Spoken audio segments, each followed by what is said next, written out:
I had to go try to find it on YouTube now. So I can Oh, get the comments. that's what I need to do. All right, guys, welcome. Jarhead6, you guys know me. We got 504 and we got Jake Hawk, USMC retired. So 504, you want to do a quick intro? Hey, 504 Dirt Dart. Have a peek at my channel. It's all guns and Second Amendment stuff. Cool. Jake Hawk? Hey, this is JH, USMC retired, and I got two channels. One of them I'm going to do some of the political stuff and shout-outs and stuff like that. That'll be my big channel. And then my new channel, the retired channel, small videos, lots of information, as much as I can in them, and just content. That's all I'm going to do on that channel, content. So, Cool, cool. And I'm Jarhead6. You guys know me. I do videos because I'm in my house, really bored. Mom is bringing home bacon. Yeah, baby. Yeah, Mom is bringing the money. So with that being said, we were talking about cold weather gear, and because it's getting cold. So like I don't know if you guys were talking about this, but I know my one of my last deployment, if you recall, Jake Hall, we used to have those sleeping bag. You probably seen it too, 504. The one that has like three different layers. You got the black one, the green one, and then you have like a vortex. The last one we had was a big, down-filled, crazy Arctic sleeping bag that you couldn't carry anywhere because it weighed about 10 pounds. Really? So was it just one bag, pretty much? Yeah. Okay. I did one operation in the Arctic Circle. We had those white boots, the vapor barrier boots. Yeah, the Mickey Mouse boots, and we had all the white stuff. And that's the only place we ever took those big sleeping bags. Man, we must have been packing around, 60 pounds worth of crap. Usually you had a sled. Wow. You'd pile all your rucks on the sled, and you'd push that thing around. But it was crazy. Yeah, we don't get those luxuries. No.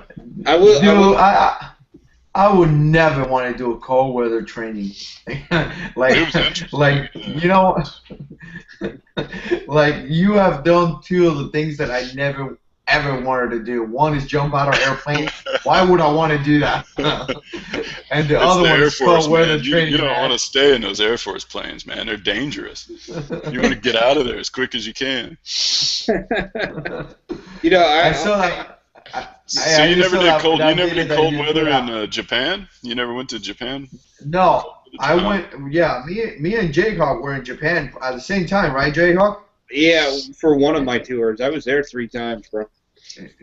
Well, I was in the last one, and I went to the field all the time. I mean, we spent 2-3 weeks in the field doing training, and it was really cold, but not technically cold weather training, like actually go through a cold weather school. Nope. Yeah. Well, wait. He's talking about it's like up at Fuji, and then the further north island. We went up there when I was in the National Guard. We went there one summer for cold weather training. I mean, it was pretty intense. Yeah. But, wow. Well, the thumbnail that I have that I use for my channel, that's actually a picture of me in the squad. Hey, just so you know, Brian wants a link, brother. Yeah, I'm sending it right now. Okay.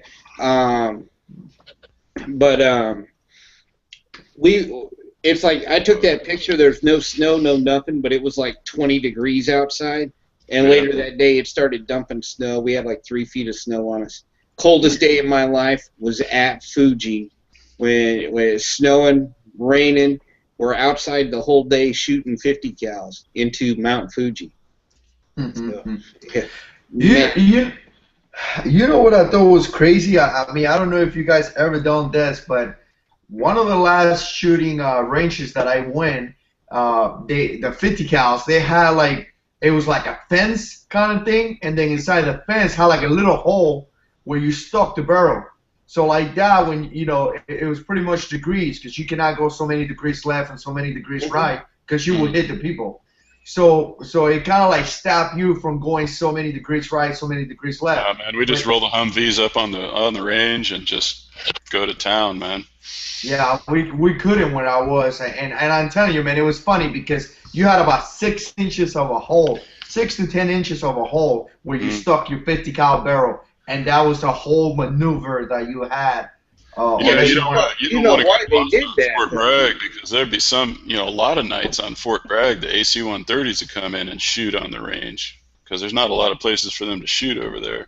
Oh yeah, so you got a C-130 flying around for like 3 hours in the night, just zipping off, 25 millimeter Bushmasters and all this stuff. You don't want to go hiking around, getting lost. No, you don't. Hey Brian, how you doing today? What's up, Brian? Just been busy. Making you stay busy, Brian. You stay busy over there. This is it right here so far. That's what we've gotten. There you go. So that's gonna match pretty good with this thing that I got here. Yeah. So okay.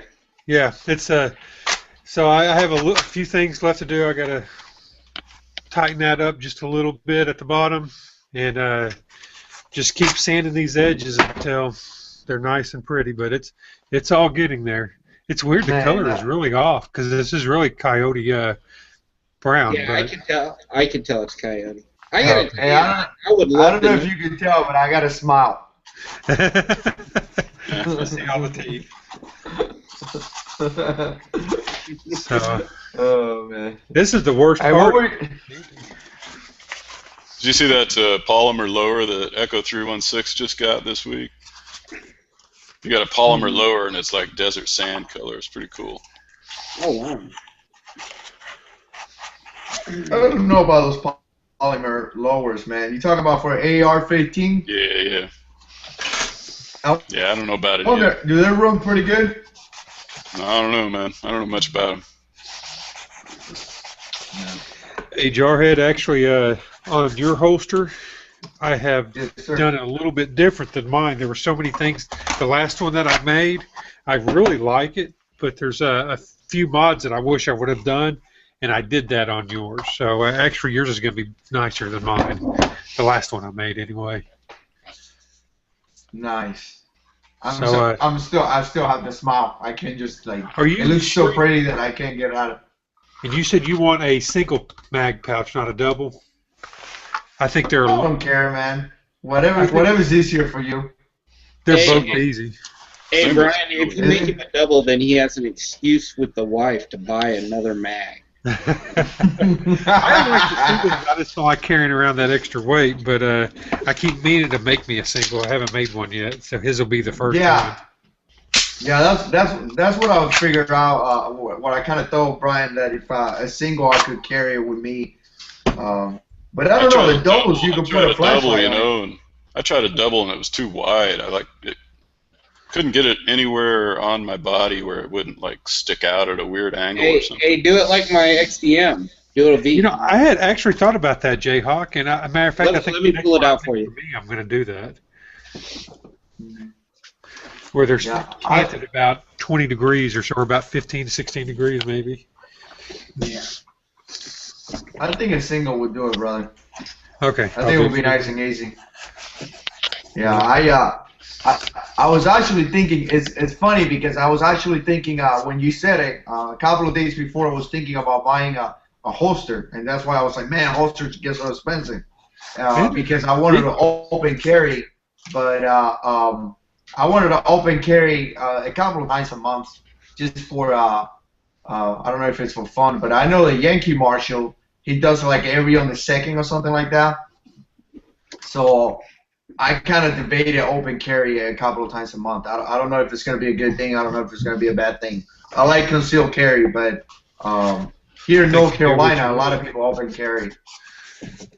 Man, I mean, I'm sure you guys know this, man, but I found myself in a situation where I got guys next to me that are actually open carry, and you see eyes on those guys. And I'm walking through any place with a concealed weapon, and no one even knows. And it is, I don't know. I think it's cool. Yeah. I got a gut. You guys to know. I had to go into the bank today, man. Ooh. Okay, 504. Yo.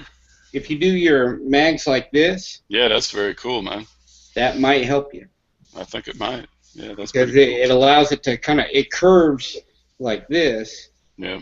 So as you can see, so it kind of contours to your body, unless you're really fat, and then it just gives you a place to let your fat sit on. Hey, Jughead, did you say you wanted your mags facing? Is he locked up? You just called him Jughead, brother. I know. That's why I usually say behind his back. I didn't mean to say it. He does look froze up. So. Yeah, he does look froze up. Yep. Wow. I can't remember if he said he wanted if he indexes them with the bullets forward or the bullets back. I think I'm one of the weird people that do it back. But I think he wanted it forward. Yeah, he's done locked up, isn't he? I think he sure did. Hey, it could be.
I guess it's all because of the prepper movement.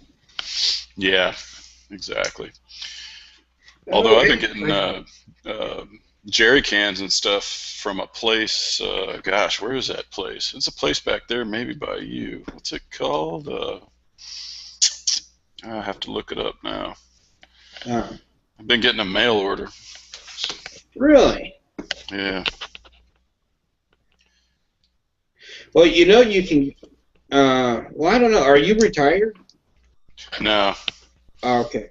I was going to say, I can actually. I know Jarhead6, he can do this too if he really wanted to. There's a government liquidator that we can go to, and we actually have a priority, you know, when it goes to buying stuff. But you have to buy everything by the case. So, like, you could buy, they auction it off, but you could buy, like, 43-liter Camelbacks, government-issued Camelbacks, for $150. If nobody else bids on them, you have 40 Camelbacks that you could turn around and sell for $30 each, and make a killer profit off of it. Yeah. Plus, you could take a whole bunch of those. You know, 'cause who doesn't have a need for a Camelback? You could take like 10 of them. They're all brand new, and just throw them back and then sell the other ones. Yeah, for sure. You can also do that with all your field gear, your backpacks, your sleeping bags, stuff like that. This place I get all my stuff from is in Kentucky. Okay. So Nicholasville, Kentucky, called Lexington Container Company. So they got ammo cans and Scepter water cans and stuff. You can turn it on and sell for $30 each. But his speakers are on there, Jarhead6. Yeah, I don't know where to turn it off. Wait, we're looking for it. A whole bunch of those. Here we go. I'll find it. I'm sorry, man. I don't know why I always forget to send you a link every Friday. You need to make sure you say, "Hey, idiot, send me a link." So you would have enjoyed that chat last night. Yeah, we got a little busy. That's for sure. Oh, your guys' chat last night? Yeah, you should have jumped in. I got to see a little bit of that. I'm usually kind of busy on Friday night, but yeah.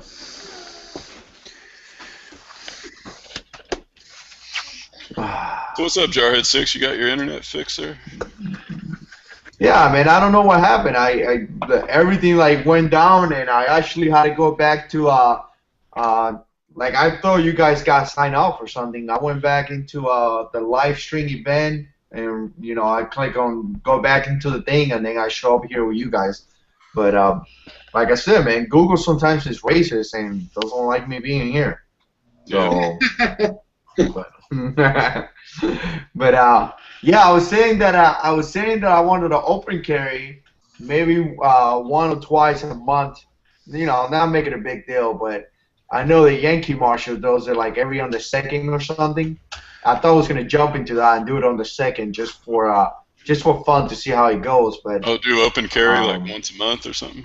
Yeah, like once a month on the second to create if people ask, type of like education wise kind of thing, just open carry my Glock for a little bit, but I don't really like the whole open carry. I like. I'd have to wear one of those. What are those holsters called that have the little button you have to push? The retention holsters. Yeah. Like a Serpa. Serpa. Yeah. I'd have to wear one of them. Yeah. I'd be neurotic, man, about somebody getting a hold of my gun.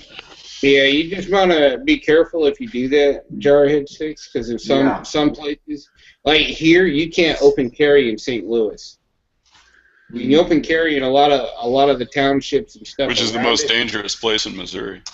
Well, that's why they don't want you to open carry. According to the law enforcement, if you're open carrying, you have a greater chance of somebody coming up from behind and hitting you over the head with a lead pipe and taking your gun than you would if they didn't know if you had a gun to begin with. So that actually brings up the topic of sometimes there probably is a better reason not to open carry than there is to open carry. Yeah. Why would it have to be a lead pipe? Go ahead, Brian. Why would it have to be a lead pipe? I'm just curious. Because that's the first thing that came to my mind. I know, just being I'm a simple jarhead, remember? At least you're not a jarhead. Well, if it was a lead pipe, you know it wasn't volley because he would have melted that down into some ingots. Yep, that's true. In fact, he would probably be the guy who comes up behind the person that hits you to just pick up that lead pipe. To just get the pipe, yeah. Well, they're actually being. I seen it in the news. Guys have been open carry and being assaulted, and they have taking away the firearms. So I actually seen that in the news. So yesterday in Florida, there was a home invasion, and the guys in the house got the gun from the guy who broke into the house and killed him. Whoa. How is that? How was that possible? You got anything more on that? No, all it said was a guy come bursting through like the door or something like that, and there was 3 guys inside that were doing a recording session. They had a studio set up in this house, and one of the guys jumped the robber or whatever and got his gun away from him, and then got away from him, and they plugged him 5 times. You know, I got to tell you, that just goes to prove the theory that I have. If you're going to pull a gun out, you better damn sure be ready to use it. That's a fact. So that's the case of that guy thinking he could punk out those 3 people with his gun, and he paid the ultimate price for it. Yep. Yeah. But I don't feel sorry for stupid people, so that's one less person to gene pool. Something else too that you got to think too. If you carry a concealed weapon, I mean, you have to have a level of discipline. Like, you're not a police officer. Somebody put a comment in one of my videos like, just because you're a concealed holder, you're not a police officer. Like, your job is not to walk around and be like, hey, what are you doing there? Let me do this. Let me do that. No, it's and get in people's business because you got a gun. Exactly. That's what I was going to get into it. Yeah. And if you have a concealed permit, like, you have to, like, prevent getting in some type of confrontation with a dude. Like, if somebody comes down, punch you in the face, you better get up and walk away and call the police. Because if you pull that gun out, like Jayhawk said, you better be ready to use it. And also, if you get into a fight, like I'm talking like arms, like punching each other, that guy may take away your gun just like it happened and shoot you. So I don't know. I think that when you have a concealed permit, people think that you have that power. You have to be like extra careful. Like, if somebody tell you, hey, you know what, going F this, F that, you should have the discipline to, like, walk away, or you're getting assaulted and call the police. Like, your gun is the last resort that you should go into. Like, see, a concealed carry weapon does give you power. It gives you the power a greater power to protect yourself, but nothing else. You should carry on as life as usual. I mean, if you go looking for trouble, you know what they say.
The green bag, the black bag, and the compression sack, $87.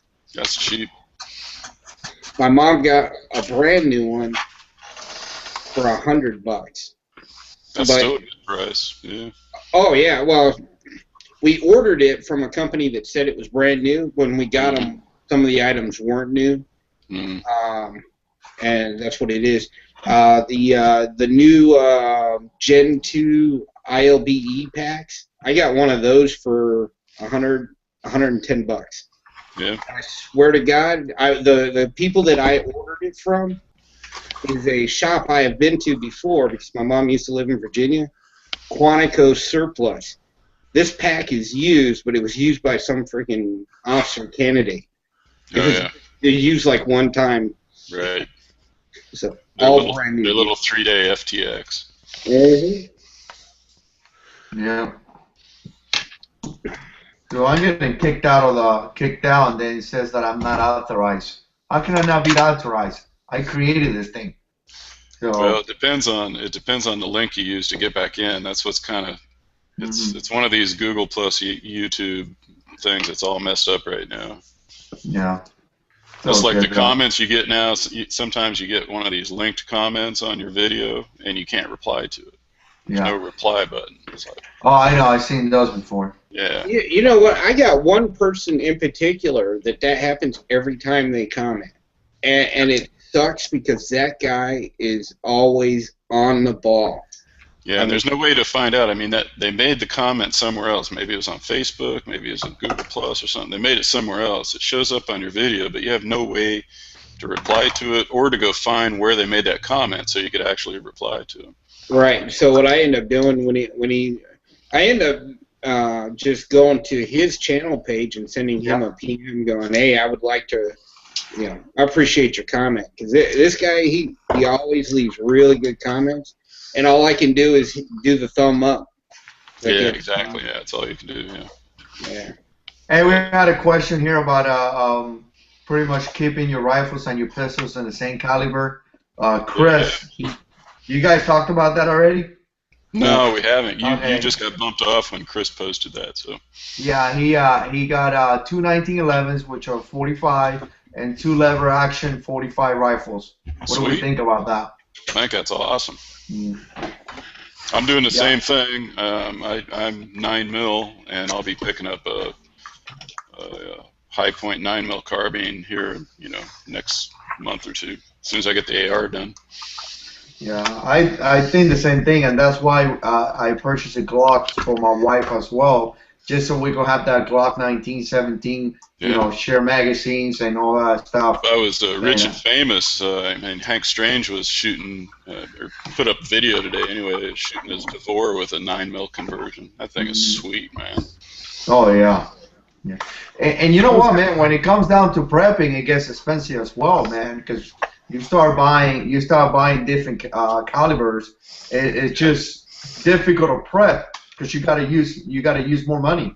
You know what I'm saying? So and more expensive the more you deviate from 7.62, 39, 5.56, or 9mm. Those three cartridges are the cheapest and most available. And once you get outside of that, I'm not saying it's bad to get outside of that because there's better rounds out there. But once you get outside of there, it's harder to find and more expensive. Yeah, I still think that you should stick to the basics, like 9mm or 40, because Jacob was talking about 40 having by law enforcement, so that's a good round. 9mm, 40, and basic 5.56. But just this week was switching from 40 to 9mm because they're having trouble getting 40. Really? And it was more expensive. So they're going to switch to 9mm. 40 is all over the place here. I've seen it too. It's just because I don't think as many people use it. So I've seen it more at like the Walmarts and stuff, whereas you don't see much 9mm. I gotta tell you, for me, it depends on what you're going to use it for. And that's what it comes down to. Some people, like Jarhead6. I bet if he had the money to where he could go and just get a 40 caliber. And could afford to buy all the magazines and all the ammo to go with it, I bet you he would do it in a heartbeat. Oh, yeah, but definitely. He went with the 9mm because he felt that is what best suits him at the moment. It's like, for me, I would love to get a 1911 and go with the 45 because the Marine Corps is going back to the 45 ACP. So, the reason I went with the 9mm is because the military uses 9mm. Well, now they're not. They're, the Army's even switching over to the 45 ACP. So, well, I not only me, what you said about me, I only had to see how my wife feels about it. Because, we're a team in a way. So not so much for the 9 versus the 40, but when it came down to AR versus AK, I think that my wife could run an AR better than she could run an AK. Yeah. So I like to run an AK, but I most likely when it comes to that, I will stay with the AR just because of my wife. That's the same reason I'm getting a 9mm carbine instead of a 12 gauge, because everybody in the family can shoot it. Yeah. It's not the case with a 12 gauge. Yeah. Hey, Jarhead, I would say get both. You're working. Oh yeah. No, you're working on an AR right now, right? Yeah. That way you can train her on an AK. Yeah.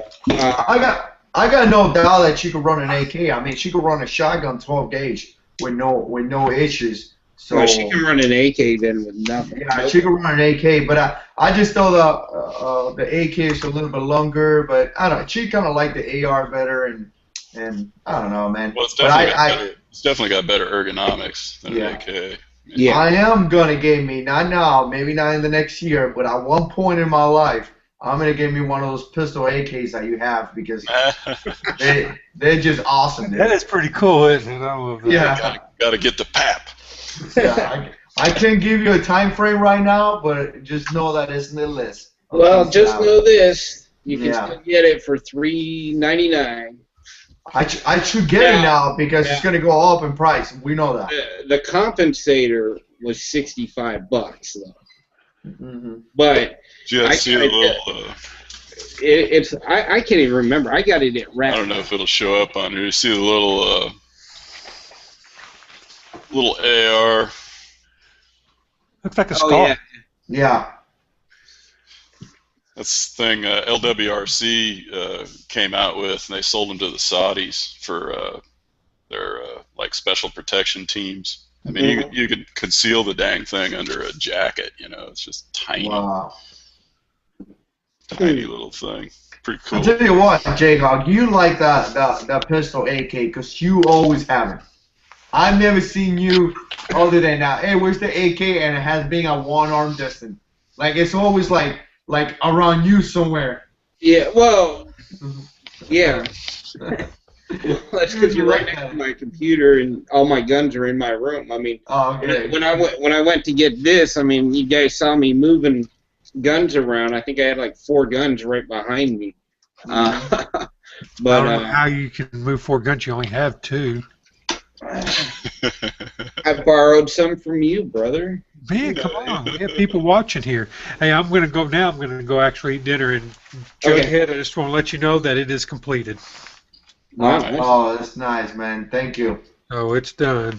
So I'll make the mag pouch either tonight if I'm watching a movie or tomorrow when I'm watching the race. And now what I'm going to do, what I'm going to do is that I'm going to do videos on my backyard with my pistol on, so I will look like a true operator. No doubt. All right, guys, y'all be good. I'll catch you next time. Okay, take care. Yep. Oh man. Yeah, I've been asked. I think somebody asked me how come I don't wear my cammies. I mean, and that's simple. I'm not gonna wear my Marine Corps uniforms to do videos on YouTube. Nope. Although I don't wear them anymore because I'm retired, but they're still my uniforms. So I'm still a former Marine. But I am probably I've probably got some of those old tricolor cammies. Maybe every now and then I wear them, but not my digital cammies. You know what I'm saying? I don't know how you feel about that, JR. You know, I've got a brand new set that I've worn one time for a video, and it was only because I got tagged to do a video, and it was what did you have right then, right there. Personally, I love wearing fatigues. I do love wearing them, but I don't wear them out around here. Nobody around here knows. You know, my neighbors, they don't know I'm a Marine. I don't talk to them. You know, I have a few of them that I do, but like the people that are in the immediate area, they don't know. And I just try to keep a low profile. And as far as YouTube goes, I have one video that is now not even up. It's no longer there.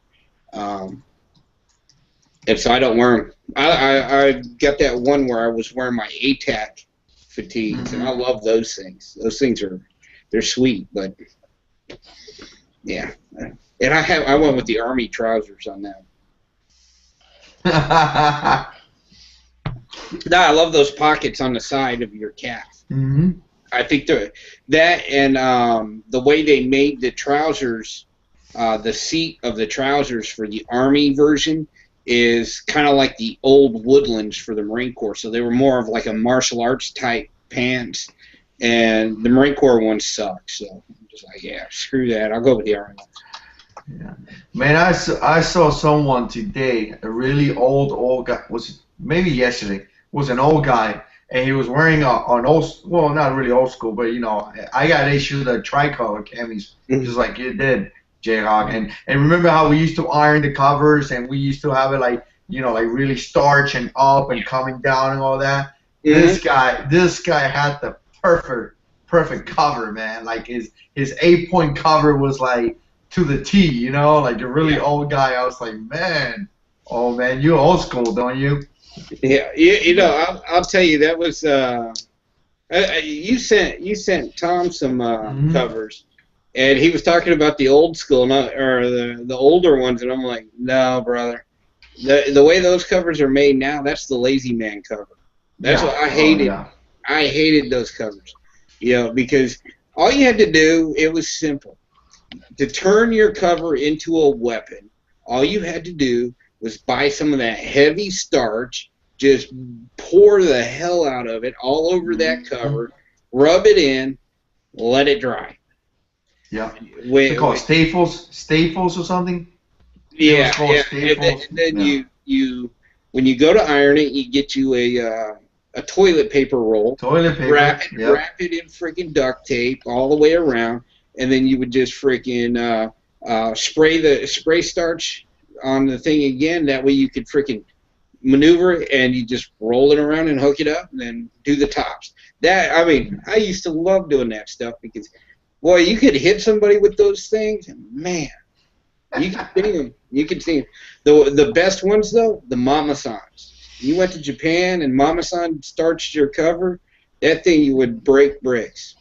You could throw it. I didn't make it to that. I mean, when I went to Japan, we were already wearing new camis. Yeah. So, which is funny, we call it new camis, but they're being around for 10 years. So. Yeah. We're old, man. Yeah, man. I checked in back to my unit, and you know, it was I went TAD to another unit for 6 months. And I went back to my unit, and you guys remember, man, the tradition was you going back to your unit, you want to look sharp, you know, you want to iron your camis, you want to speech on your boots, because you're going back to your unit. Yeah. And I remember this is 2004, right before we went to Iraq the second time. And I checked into the unit, and the first sergeant looked at me, and he was like, wow. Like, he looked at me and said, wow, you look so good. And I was kind of like, you know, the first sergeant, so you kind of like, oh, thank you, first sergeant. Mm-hmm. And when he was done doing that, he said, by tomorrow, you will have new camis on. He was being sarcastic, you know. He's like, you look so good, but by tomorrow, you're going to have new camis. Because everyone, you know what I'm saying? Everybody had new camis when I checked things. So I'm in formation with those old school camis, and we had to buy them, too. Remember that, Jacob? We had to buy them. It wasn't free. Yeah. We had to buy those things, and they were what, like almost $100 instead of camis. Yeah. Like $70 at least. Yeah. I'll tell you, yeah. Well, buy those new ATAC ones. Those were $60 a piece, or $60 for literally a piece. I did find a place where you could buy them for about 50 cents. But you had to order 200 sets of them. Or not 200, like 2,000 sets of them. So I was like, yeah, okay, I'm not going to do that. But I don't need 2,000 sets of a uniform. But I'll tell you, them old school camis, man, I used to love those things. I learned how to get that razor sharp crease down the center, you know, every time. And I went and bought the Carolina parachute boots. That's what I wore for my all leather boots. And those things, man, they would take a spit shine like it was cool. Yeah. Of course, you know, when I was in Korea, I went and got some boot shining gear, the boot shining polish. It's called kangaroo boot polish. Man, that stuff would be a pure shine. I used to get accused of wearing Corfram boots. Yeah. Because that's a big no-no in the Marine Corps. And you know, every time that would happen, I'd be like, well, thank you, Sergeant Major. That's a spit shine. If you want proof, here, let me show you. You lift up where your boot bands were, and they'd see little black specks around your, yeah. You know what I think it was ridiculous, man? Like, I mean, they got so into, I know the Army doesn't do this, but where you could go with the camis, you know, like off base or off post, whatever you guys call it. I mean, at one point back in 2002, 2003, we could go to the bank. We could go to the alterations place if you're fixing your uniforms. We could go and put gas. And then it came down where you cannot do anything. The only, and maybe correct me if I'm wrong, Jacob, but the only time pretty much that you could get out of your vehicle is if you get into a vehicle accident. Yeah. Extreme emergency. Yeah. And I mean, and I know why. It's because the same Marines were messing it up. They weren't following regulation, so it got worse. But I never understood what was such a big deal for civilians to see us in camis. I mean, it is a Marine town. Everybody knows how the camis look. Nowadays, everybody's in airports and stuff in fatigues. It's crazy. Yeah. I understand out of town, but I'm saying I understand out of town, airports and things like that. But I'm saying in the town with a basis, like if you're not a Marine, you're related to a Marine, you're married to a Marine, or you work for a Marine. So you know how the Marines somehow. Yeah, you know how the Marines camis look. So I never got what was such a you know, and I think you hit the nail on the head when you first started talking about it. The Marines screwed themselves over. I mean, I remember when I was a platoon sergeant, I went early one morning around 05. You know, no, I'm joking. Okay, but I did go out early one morning to a hobby shop, and you know, because there was I used to build tanks and stuff, model tanks, and I went to this hobby shop, and I was there before the shop opened. And lo and behold, there's this Marine in uniform, mud, head to freaking toe, waiting to get into that model shop. And I looked at him and I'm like, hey, devil dog. Yeah, he already knew he was in trouble too. And as soon as I said that, I'm like, hey, devil dog, what the hell are you doing? Oh, I gotta buy a model. And I'm like, not looking like that, you ain't. You need to get your butt on back home. Well, who are you? I'm like, okay, well, if we want to play the ID card game, I'm going to win because I already know what rank you are. So if you really want to play the ID card game, let's go ahead and do it. But just so you know, I'm going to follow up with a phone call to your first sergeant. And he's like, no, we don't need to do that. I'm like, well, have fun. Get on out of here. I tell you what, man, that happened to me when I was a young PSC. Like, I'm talking about 3 days in the field, in the fleet. And one of the lance corporals, you know, E3, I was in E2, and he's like, hey man, we gotta go to a junkyard to pick up some parts for a vehicle. And I'm like, man, you can't go out in camis. And he's like, what do you know, PSC? You do what I tell you to do. You know the deal. You guys know, you know, E3. So I was like, are you sure? He's like, yeah, you could go into these places. Man, we made it to the parking lot. We got off the car, and we didn't even walk 3 steps, man. Some freaking probably stopped and see. I was like, hey, what are you guys doing? And, I mean, he screamed at us. I think he called the first sergeant. I mean, this is like 13 years ago, 12 years ago. And and I was like, I got in trouble. And I was like, man, you told me it was okay. He's like, No, it wasn't. I learned from that pretty quick, though. Yeah, he thought he was a Lance Colonel, right? Yeah, yeah. And here's the other thing, man. I don't know if I said this when you were here, Jayhawk or 504, but when I came from Afghanistan, the way they did it, 12 months in Afghanistan, and we actually came down for 2 weeks home, and they said, well, because we weren't supposed to be there for 12 months, we were supposed to be there for whatever amount of time, and then they extended that, so it was not really a plan for taking leave, but they say, go home in the military plane, you make it to the airport, and then when you do the switch, because you have to do a switch to go to whatever state you're going to, because people were going to different states, that's where you change to to civilian attire. So we're like, okay, we'll do that. Man, I made it to I think it was Charlotte, North Carolina, and when we landed there. And it was like 6 guys with me, to include a captain was with me. That's kind of what saved my butt. The captain was there.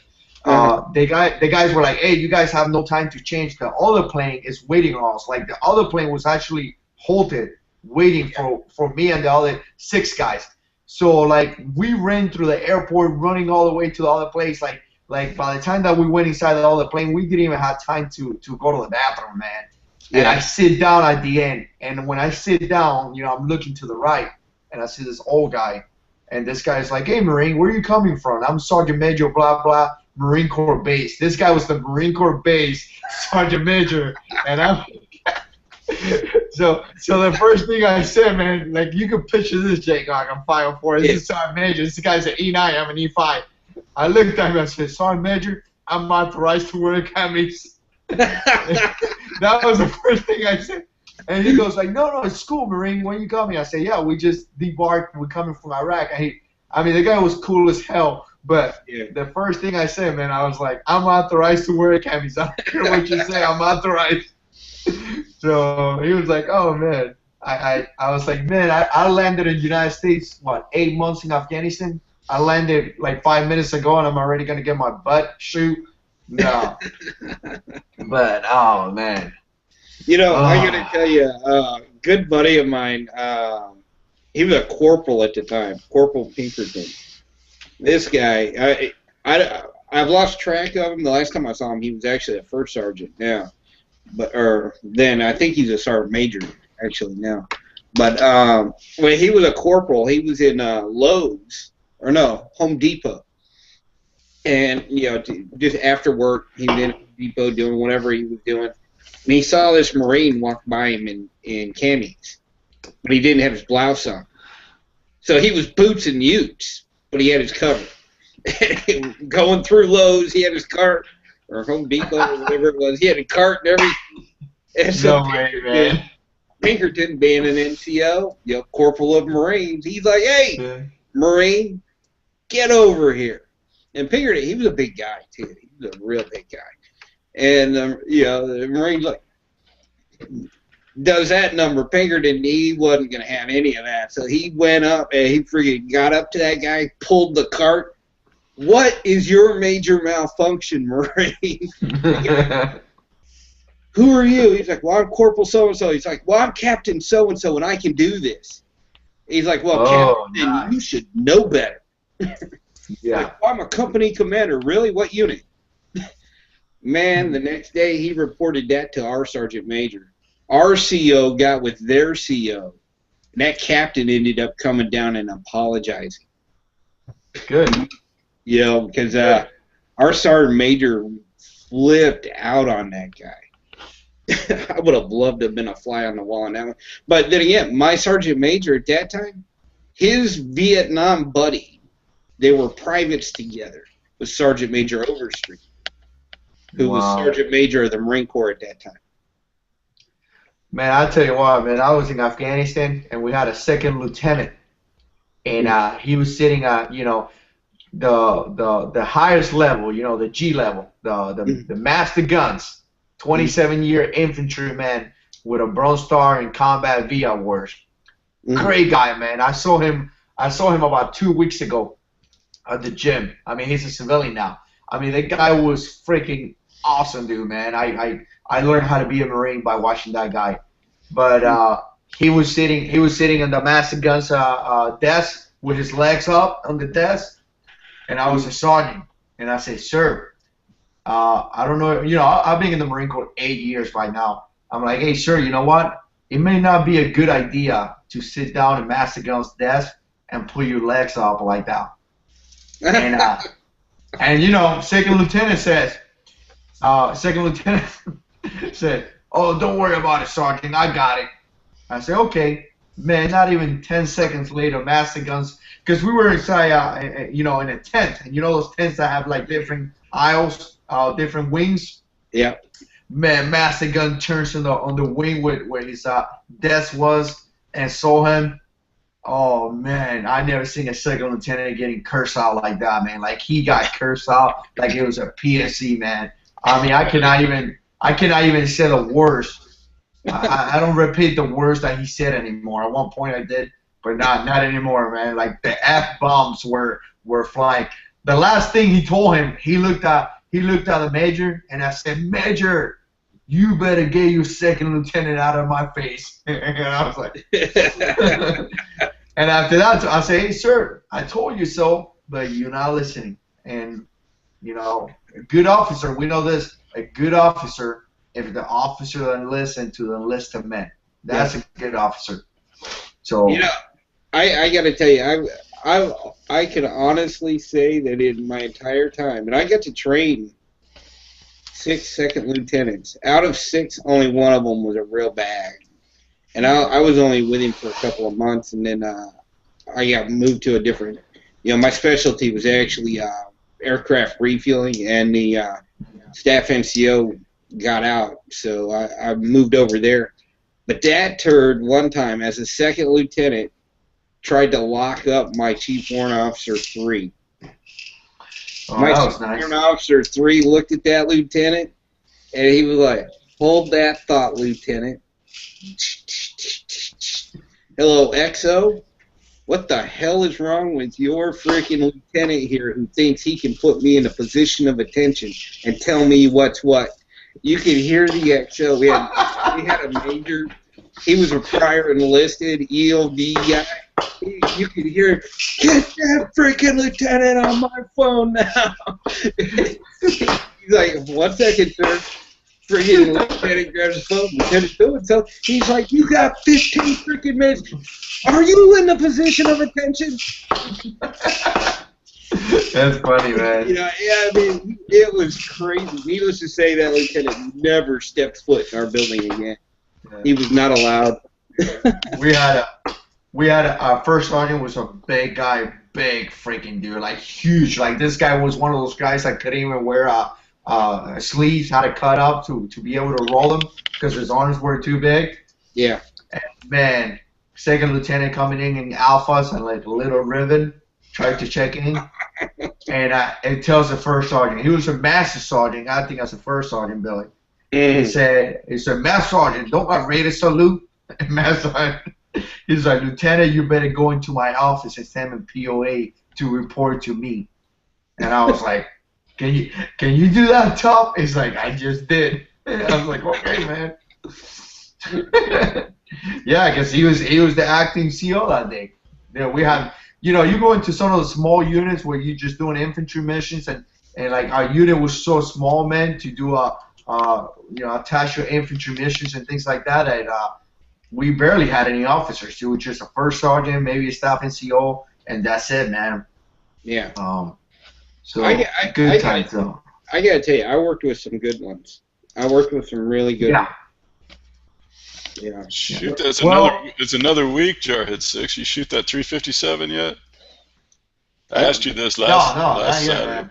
No? Ask me Tuesday. Ask me Tuesday. Tuesday's in the calendar. Nice. So I'm actually got plenty of bullets, right? I seen you did a video on all your rounds. No, man, I got enough bullets or anything. Yeah. Tuesday, it was Friday. Tuesday's in the calendar. Now the last couple of times I've been to snowstorm and tornadoes. So hopefully, maybe if nothing happened, I don't go. I'm gonna have to make up make up some lie or something like alligators were coming out of my backyard or something. I don't know. But yeah, Tuesday we go into the range, so you guys should be seeing some. You gonna take some video? Yeah, I'm actually debating what I want to shoot. I was trying to. I don't know, man, because Tuesday's my wife's days off, and I wanted to take it to concentrate on the pistols and the revolvers. She's got a shooter 19, right? Yeah, but I think I may go to the big range because you pay $15 and you can shoot all your weapons. So every time I go, I shoot everything. You know what I'm saying? Like I got a mass shooting spraying in a way.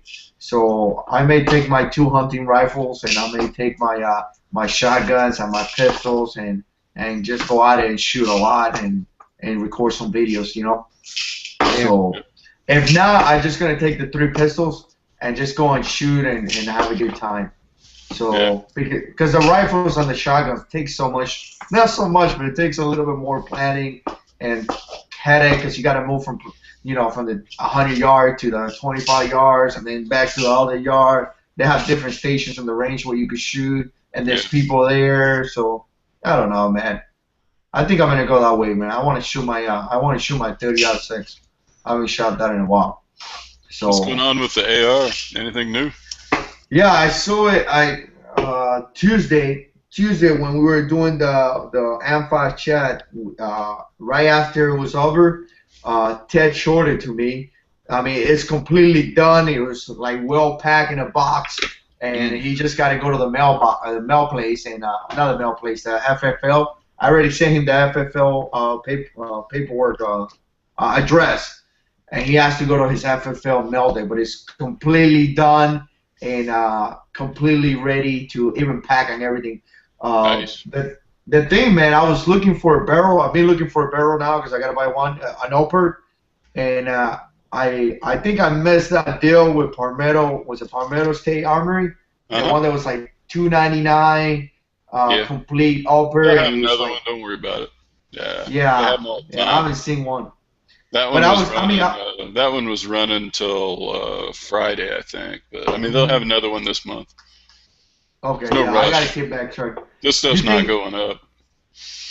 I mean, as long, I don't know, man. I don't want to spend.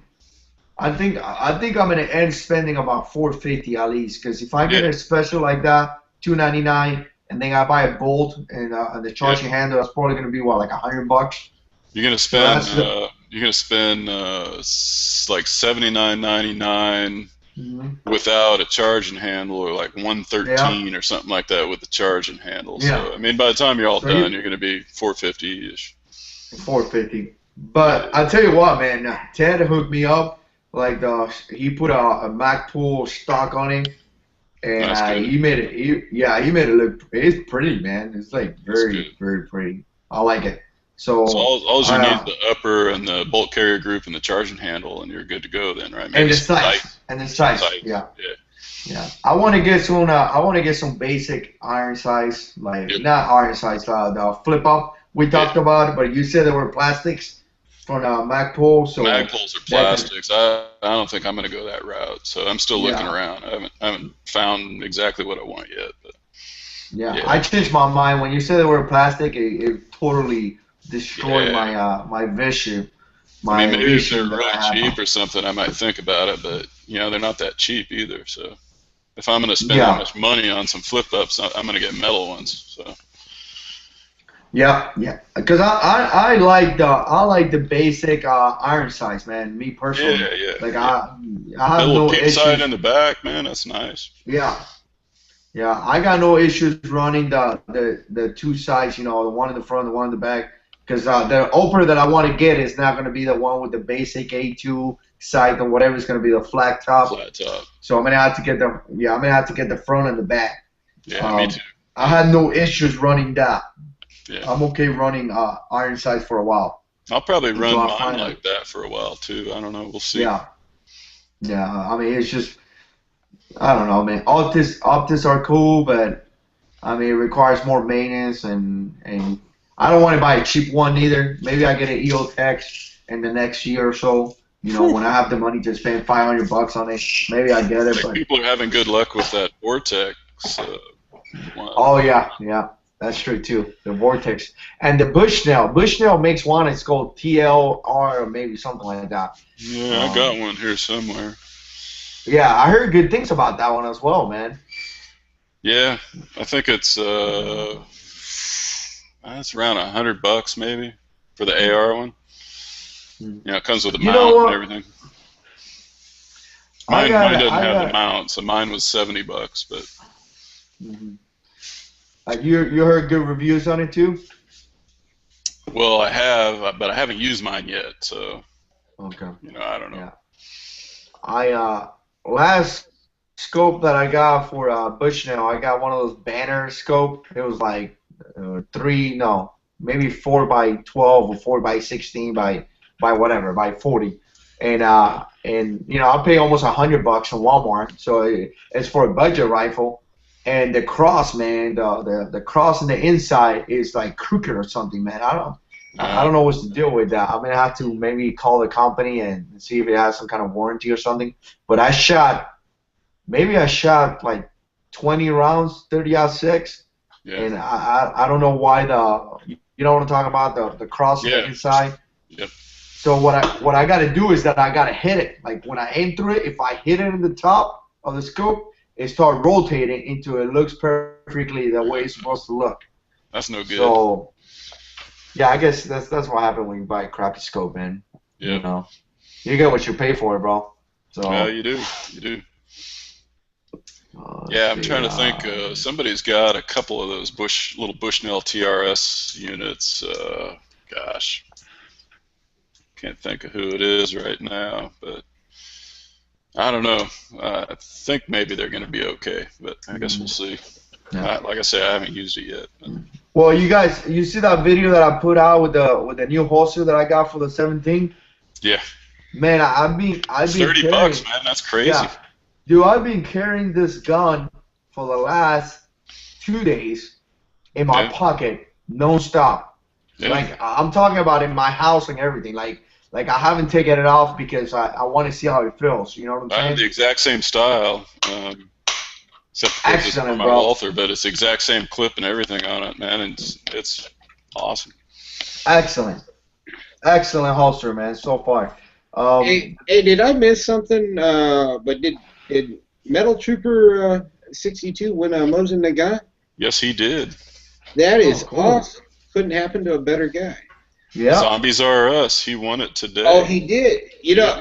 I gotta tell you, and this is for all the people that I'm subscribed to. I haven't been able to watch very much stuff because I'm taking a class on macroeconomics right now. Yeah, I don't know anything about it. Fun, man. Yes, I don't have a whole lot of time for YouTube right now, so I missed it. But no, that's awesome.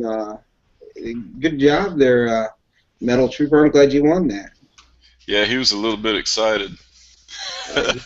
Every right to be. I mean, yeah.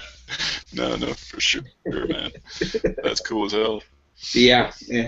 I never win anything like that. That's why I don't ever enter those things. But then again. So Jarhead, JJ McKay 6-man-1 here in the chat says he's got TRS on his AR and loves it. So. What's the TRS?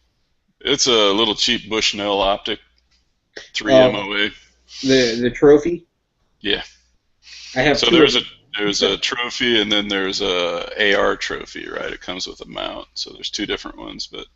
Okay, I actually have 2 of those.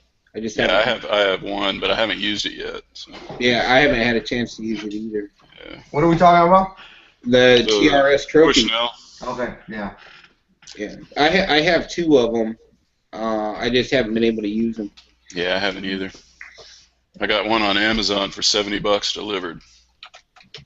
Couldn't pass it up. I tell you, I think I said this in yesterday's event that we had, but I think I'm gonna hold back from buying some guns and start buying some things that I need, because like the Glocks, I got 2 Glocks and I want to put some new sights on it and things like that. And so I'm gonna spend the next couple of months buying a couple of things to fix my guns. You know what I'm saying?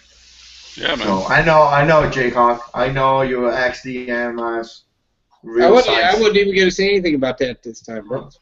But now that I said it, you're just gonna concur that your gun has steel sights and mine has plastic sights. No, I don't need to say it. You already did.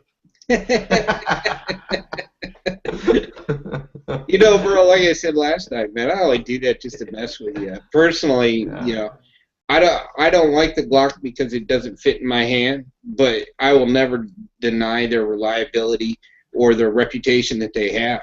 You know, I just won't do it. I have too much respect for them. Yeah. I can't hold them, so I can't shoot them. I almost got one of those Berettas for my wife. I don't know if I tell you that, but no, it's just too heavy for her. Yeah, she what is that? The civilian version, the 92F. Mm-hmm. I think it's F. Yeah, and I think you got one, don't you? Yeah, it's a 92 FS, and yeah, I've actually got the more expensive one. I've got the Italian model, and yeah, they're heavier. They're definitely a heavier gun, and like my mom is getting ready to buy a handgun, and she wanted to get either a Beretta or the XDM. I told her get the XDM because yeah, she wants the same guns that I have, so our magazines fit together. And the XDM, the recoil on an XDM, much lighter. Even a 180 grain round from the XDM 40 compared to the 115 target round for the 9mm, the XDM has a lighter recoil. Oh wow, that's impressive, man. Yeah, so I told her the gun is lighter, it holds more ammo, it's a more modern pistol. Yeah, go with that. So. In my experience, those heavy 9mm don't have as much felt recoil as the lighter bullets. But I don't know if that's just me. Yeah, I got to tell you, maybe it's just my gun. I don't know. Granted, I was surprised, and so was my brother, because my brother was pistol qualified while he was in the Marine Corps. He used to be a general's driver, and when he fired my Beretta, he was surprised at the amount of recoil that came from it as well. And he was shooting his XDM 40 and was that with the 115s? Yeah, with the 115s. Yeah. We just went to the gun range after we bought the gun and purchased some target ammo right there. It was surprisingly the difference. But then again, the XDMs, they actually designed them to have a lighter recoil. So, yeah, it's the way they make the slide. The slide itself is set up to produce a lighter recoil. I'm not saying the Beretta couldn't. Yeah, I mean, I could sit there with one hand and shoot it, but that's for sure. Yeah. Yeah. Go ahead. I see a lot of guys recommending. I seen a couple of videos here on YouTube. People recommending for the moms and people that don't really shoot that much just to get revolvers. What do you think about that? Getting a 6-shooter? Yeah, I'm probably cool with that. And probably something with a little longer barrel, though. Yeah. Like 4 inches. I like what Jayhawk is doing. The capability of having the same magazines between you and your mom. That's awesome, dude. I mean, I tried to do that with my other family. My brother-in-law got several pistols, and I've been telling him to get a Glock, either 26, 19, or 17, so we could maintain that. You know what I'm saying? The same magazines and all that. So that's definitely a great idea, bro, for sure. Well, my brother has an XDM 40 as well. I just have magazines that he does. I think a revolver in general is a great gun for someone who's not a big enthusiast, not going to shoot a lot. Yeah. Yeah. Just good manual of arms, simple, nice double action trigger, Now, I can tell you, my mom is a little different than probably most people's moms. Mm-hmm. She used to be a corrections officer at a maximum security prison. So she's actually trained on how to use revolvers and the speed reloader, all that craziness, because she was issued a revolver for that job, and so for her, a revolver probably would be a good gun to get, but because I want to, I just for what I'm doing and what she's going to be expected to do as far as defending herself, I want her to have as much ammo as possible, and that's why I want her to go with that semi-auto. Yeah, it makes sense. It makes sense. I mean, your mom is trained and she know how to take care of business, so yeah, that's definitely a good choice, man. The only thing that sucks is she's also trained in the AR, so if we were ever together and had to defend ourselves against marauders, I would have to give up my primary gun so she could use my AR, and then I would have to use my AK. Because she's trained on the AR. She's not trained on the AK. So she'd be taking care of the maximum engagement line, and you'd be like taking care of last people that make it to the house. Well, no, because my AK is actually accurate out to about 300 meters. That's good. Oh, yeah, yeah. I've got a really good AK when it comes to that. I did my research. It's not like an arsenal or nothing like that, but people are getting good groups at 300 meters with the AK that I got. So it all comes down to the shooter at the end of the day. Yeah, I agree with that. Go ahead. I've been looking into, was it yesterday? Yeah, I've been looking into a 22 LR revolver, man. And I don't know why, but I want one. I want one too, man. I will say, if I was going to get a revolver for myself, just a revolver for anything, I would get a 22 LR. They got a few that carry about 9 rounds. That's a pretty good amount, man. Yeah, but I would carry it for shooting small game and stuff like that. I think just for plinking and stuff, man. Yeah, that old who makes that Italian company makes that old West-looking 22 revolver. That's pretty cool, man. Single shot or single action. Well, I saw a few yesterday. I think it was yesterday. I saw a few. And I saw a couple of them were six shooters, but I saw one that was a 9 shooter, man, and 9 rounds of 22 LR, not bad. And I don't really even want the small one. I want at least 3 inches because I would use it for self-defense, not self-defense, but we all talk about if the government goes down and the best weapon is the 22, and I only got one 22. I got a Remington 597, so I need a little 22 pistol just in case I find myself in that type of situation. I just want one for plinking. I wouldn't ever. I don't think employ it in any kind of tactical scenario because it's a 22. Yeah, no, me neither. But I like to have it. I like to have it with me as a choice. Like I think it was Jake I was saying. I like choices, man. So I like to have it with me. It's just choice, Yeah. Plus, I got to buy another gun anyway, so might as well. I also like that little Ruger 22. That's a pretty nice little pistol just for plinking and target shooting. I think the firearm guy just put a video a couple of days ago on the 22 LR Ruger, and it was pretty nice, man. I saw that. Very nice. I think it's better than the Walther. Walther makes one too. My dad's got a Walther, and it probably does maybe not 10% stovepipes, but it has a lot of failure to extracts on different kinds of ammo. So I think the Ruger's just a little better. Yeah, that's one of the things that I hear about 22 pistols. That they always have some type of issue with the magazines or whatever. That's why the revolver kind of stuck up in my brain in a way. Yeah, well, plus some of them are just cool, man. Like that old that cowboy pistol that I'm trying to think of the name of, but I mean it's just neat. Hey, you know what I can't wait to see is because I'm moving my mom down here next month. No, this month. The end of this month she'll be here. Her dad, at the end of World War II, he was a merchant marine, and he used to do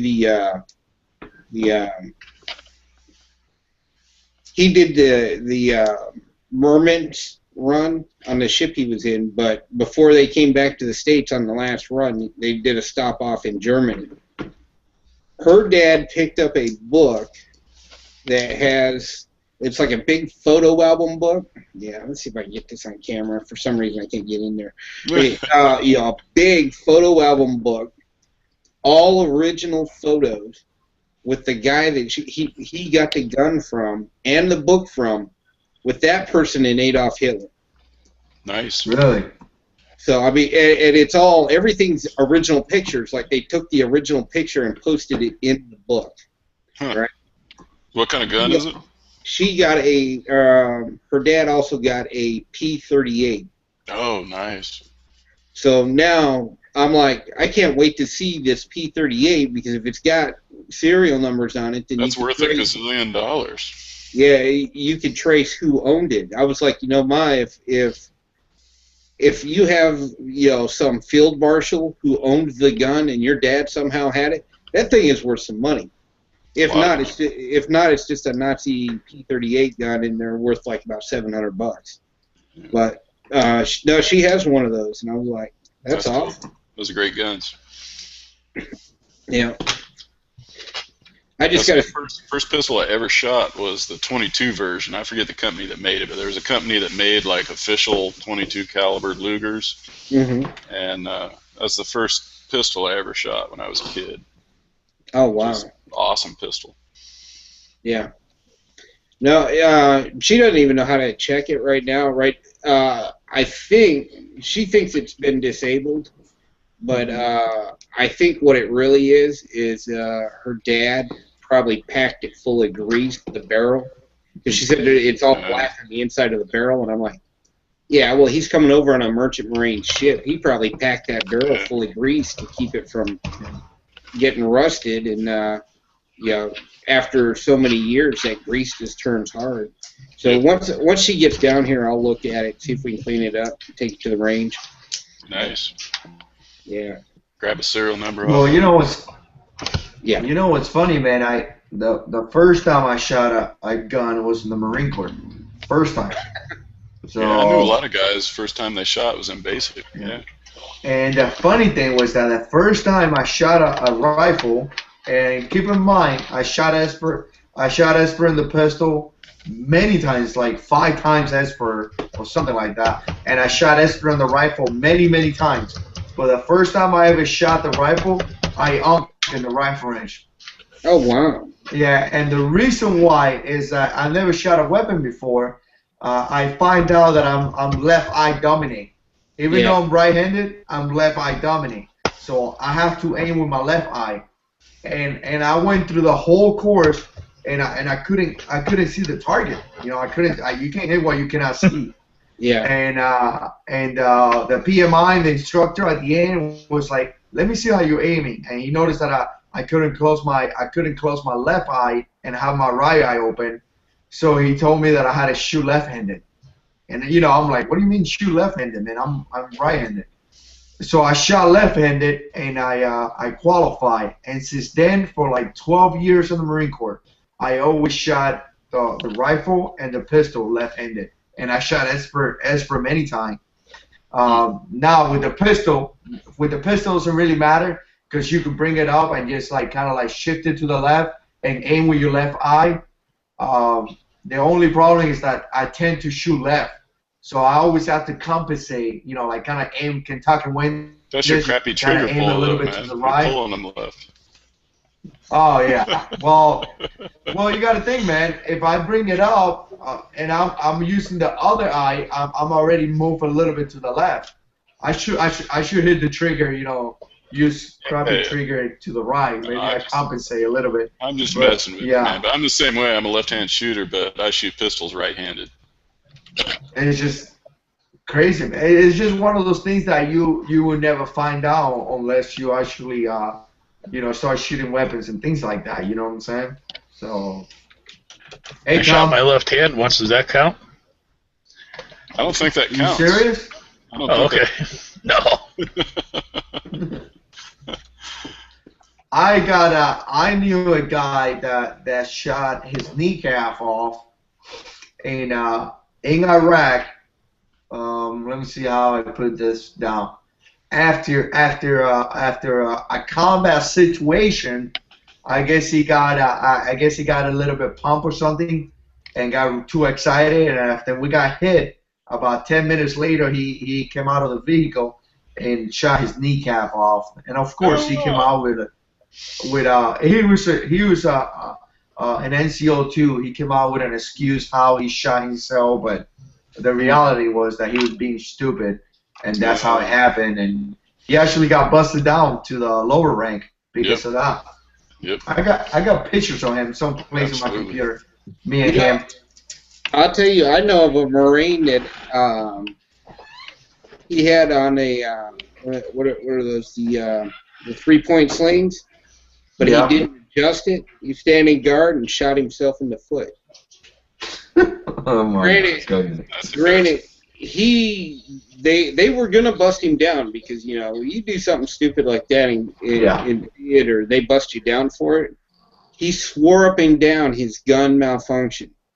They actually, because he swore up and down about it, they sent him back to the States because he couldn't stay out there with a hole in his foot.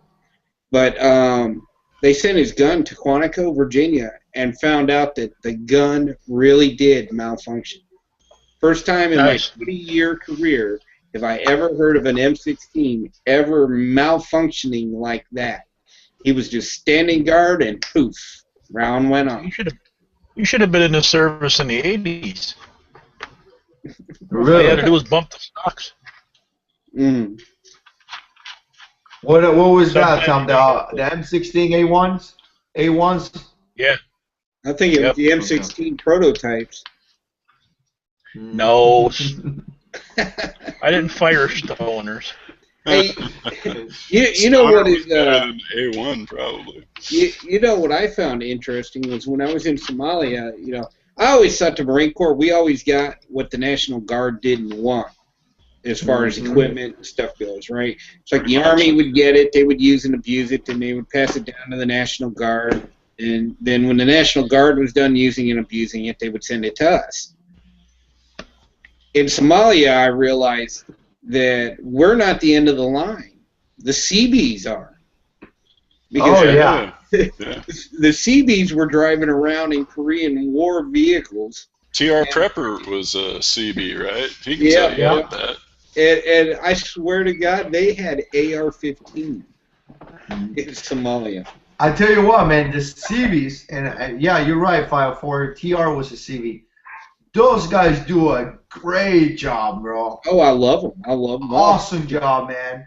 Wherever you see those guys, they work hard, man. I saw those guys in 2003 during the invasion of Iraq, and those guys will repair a bridge or build a house on the fire. Like, they're shooting at you, and you see those guys out there with hammers, like building, like fixing a bridge. You're like, come on, man.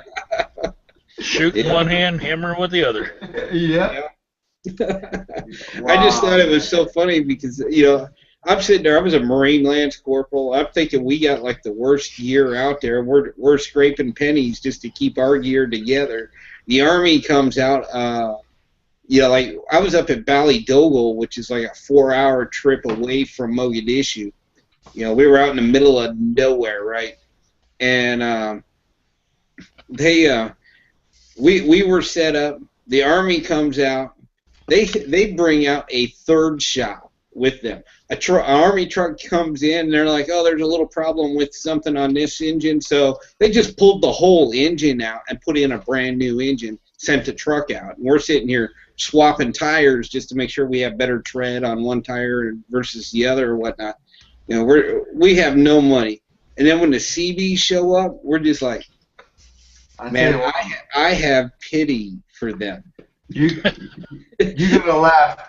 Jay, you guys are gonna laugh. I was in Afghanistan and I went to the CB's compound because I needed some hinges to install. I needed some stuff to install a door in the place that we were, and I'm asking the CB's for some screws, some things, and the guy told me that I needed an E7 to sign for those things. And I was there with the gunny. I was an E5. I was their sergeant. And I was like, you need an E7 to sign for this? And he's like, yep. And the guy signed for it, but come on, man, you need an E7 to sign for 2 screws? You know what I'm saying? It's too much. But you guys were talking about M16 and braking and all that. I saw a sergeant engineer back in December 22, 2004. We got hit with a car bomb, and the blast was so hard, bro, that his M16 broke in half, like not in half, like the lower and the upper receiver got separated. They just flew apart. Just broke the pins. Yeah. Just broke the pin. And this guy was the last guy on the 7-ton. So when I saw the truck hitting the car hitting the truck. It was a car bomb. The guy, because he was the last one, he kind of got ejected out of the truck. So he blew. You know, he was the best one. He just blew out of the truck and landed on the floor. It got all messed up, but he was inside where the fire and all that, you know, bad day. But I'm telling you, bro, that Marine sergeant got up and he was still holding the bottom part of the M16, the lower, like you know, he was in shock. Of course, you know, he doesn't know exactly what's going on, but he's holding the lower part of the M16. Like he's still in combat, you know, like ready to get some. I just thought that was like I ran into this guy and I looked at him and he's holding the bottom part of his M16, getting ready to shoot at the bad guys. But of course we found the owner later on. There's a ghost so it can do anything you want it to. That's right. Yeah, ghost. Yeah, you're right. What if they shoot ghost bullets? Be kind of ineffective, but at least you're making noise. Yeah. Can you hear this? Hey, Jacob, you got a question? Yeah, I'm answering it right now. You got it right now? Okay. Yeah. I was always impressed with the A2s, at least. Took that thing through hell, man. It always worked. Mm-hmm. Yep. Oh, the M4s are pretty good, man. Yeah. But see, now, our version of the M4 just had a shorter barrel. Yeah. I've got one of those, actually. I got a Car 15, so yeah, it's an AR-15, but it's the old car style, so my nephew's got it, but I haven't shot it that much. He's shot it quite a bit. He used to tell us all the time when you, any work you did on him, take him out to the range and slam the butt as hard as you possibly could. Did it go off? You're in good shape. Hey, am I the only person here with an XD or XDM? Yep. Okay. All right, then I won't post this link in the chat then. Friend of mine's I found, like, for my XDM, normal price for a 16-round magazine is anywhere from $30 to $39, right? Wow. I found a place where I can order them with free shipping for $19.95. That's a good deal. Mm-hmm. So for that person that asked that question, shoot me a PM, and actually, you know what? I will shoot you a PM with a link to that place so you can order something. That's the biggest problem with going non-Glock, man. Magazines. Mm-hmm. So I gotta have about 7 or 8 magazines for every gun I got, just for range time and carry and all that stuff. You had a video out about that, didn't you? I did. Yeah, I put a video out on it. What do I got? 3 times. I got close to $200 in magazines for my stupid Walther. Yeah. Well, for that person, I don't know what kind of gun they have, but these are the magazines that are available for $19.95. XD 9mm 16 round, XDM 40 11 round, XDM 9mm 13 round, XD 9mm 16 round with mag extension. That's a good one there. XD 45 10 round. XD 9mm 13 round, XDM 40 16 round. That's the ones I buy.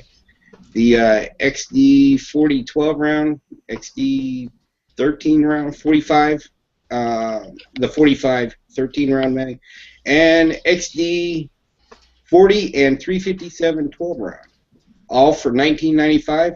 And to be quite honest with you, if you go to that same website and just type in those magazines, they'll actually charge you the normal price. The link I found gets you to a cheaper price. Somehow I found it. I don't know how or why, but I did. And I sent you the link. It's in your PM box. So, okay. Now I've interrupted everybody. I apologize. You're good, bro. Hey, you guys. Is there anything new on the whole thing with Russia and the ship that was down by Cuba and like all that goggle? You guys heard anything new on that? I haven't heard anything most of the night. So. Besides Putin got permission to send his people in. Oh, he did? Yeah. Permission by who? His parliament. They gave him a unanimous decision to allow Russian troops in. Oh, so they're taking over, man. Yeah. And all we're going to do is say, this is what Obama has said so far, well, we may not attend the conference in Sochi anymore. Ooh, that's threatening. I got to tell you, probably didn't want him there in the first place. Yeah, there was a. Well, seriously, what are we gonna do? You know? Yeah. Well, there was a Fox News analyst. He's a retired Marine lieutenant colonel. I can't remember the guy's name, or I would say it. A month ago, he called this, and he also said, he goes, from my sources inside the Kremlin or inside Russia, the people who actually know Putin. Well, it's no mystery that Putin's desire is to reassemble the Soviet Union. He's a Soviet guy. Not only that, but Putin can't stand Obama, period. Well, nobody liked that guy, man. Yeah. Well, no, apparently somebody did. He thought he was going to go do it. I mean, you can't even find anybody anymore that'll admit they voted for that guy, man. Everybody's like, no, I didn't vote for him, no. I know I didn't. I didn't. Yeah, me too. But yeah, 5-4 got a good point, man. Like I said yesterday, what are we gonna do about it? We can't do nothing about it. We can't, man. We can't do nothing. It's you know what we could business, do? Man. What we could do is we could.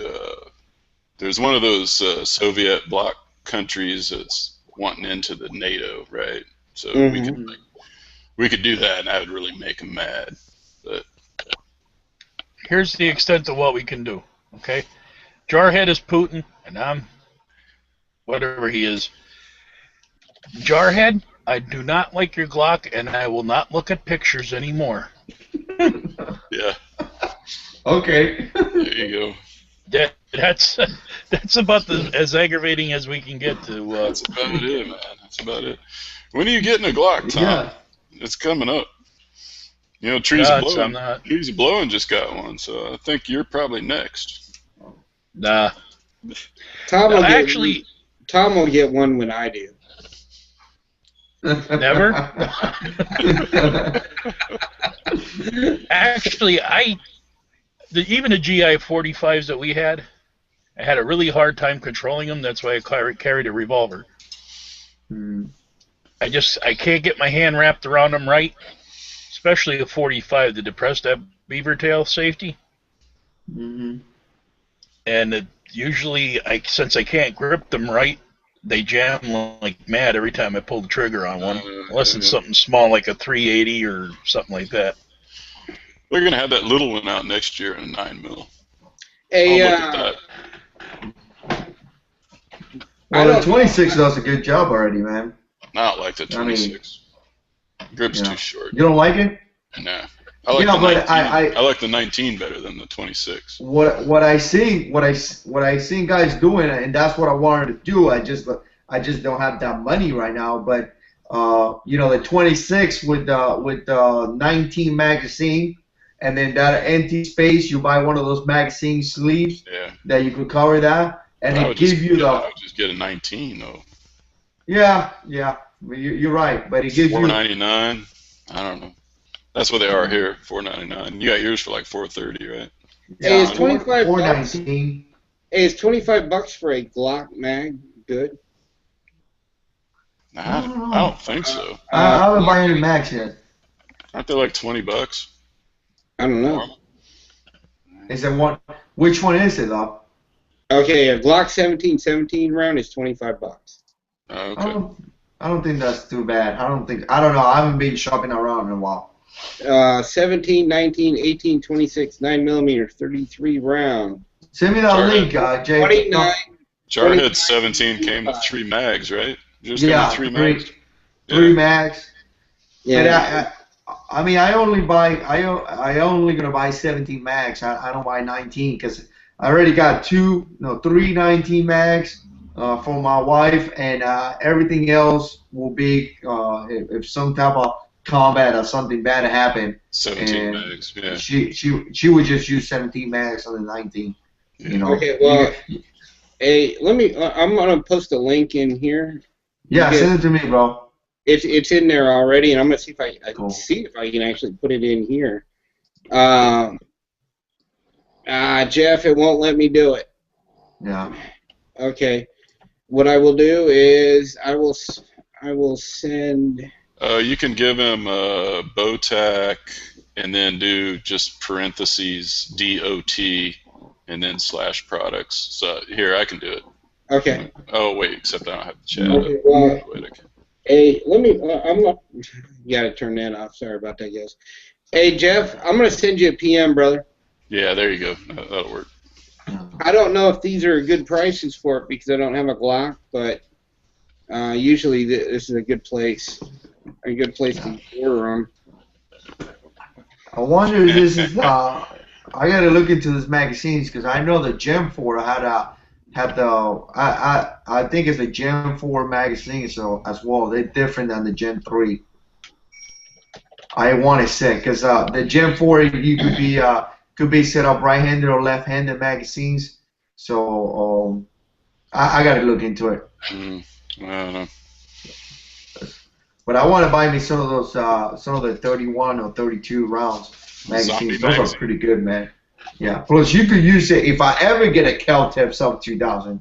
There you go. Could use it with that if I ever get it, because I haven't seen one in like forever. So, you know when I'm gonna see it, 5.4 when I'm ready to buy the upper for the AR, I'm gonna see 2 or 3. Yeah, I'm gonna see a few of those, and then I won't be able to buy it because I gotta buy the hopper. That's how it always is. You know that. You gotta do one thing at a time, man. So you gotta finish that AR first. Yeah. Yeah, definitely. The AR is the AR is your top priority right now, bro. Yeah. That's the same with me, right? I want to get the 9mm carbine, but right now it's on hold till I get the AR done. So. How much more you need for that? The only thing left that I actually have to buy is a gas block and a gas tube. I have everything else. Holy crap. I just found a hell of a deal here on FS92 9mm 30 round mags for 30 bucks. Is that good? Yeah. A 30 round mag for a Beretta 9mm for 30 bucks. 30, yeah, 30 round. Yeah, wow. 15 round mag is going to cost you 35. This one is 30 rounds for 30. That's a good deal. I might actually buy one. I actually found a website. You know what? I'm gonna hook you guys up with this one. I found a website that you can go to where it just has all kinds of different calibers. You know, like if it got 12 for magazines. 12 gauge, 223, 22, 308, 40, 45 ACP. It's got all the main guns to include Glocks, but it's a website that actually has all the prices. So you can just click on that, and I'll put that in the chat. Because I normally find some really good deals in that one. I just send it in there. It's for the people in the chat. www.gunbuddy, so GUNBUDDY.com/magazines. Man, that's pretty cool. I mean, looking at it right now. Yeah, it's got all your mags in there, and usually you can find the best prices in there. Just gotta go through and look around. But that's where I go. I also, if anybody out there has an FS92 and they want a website where you can get the FS92 Beretta mags, the 15-round mags, I know a place where you can get them for $16.95. And again, normally they sell for $35, so that's a steal. Man, the only thing that I hate buying online is ammo, because sometimes they charge you so much shipping, man.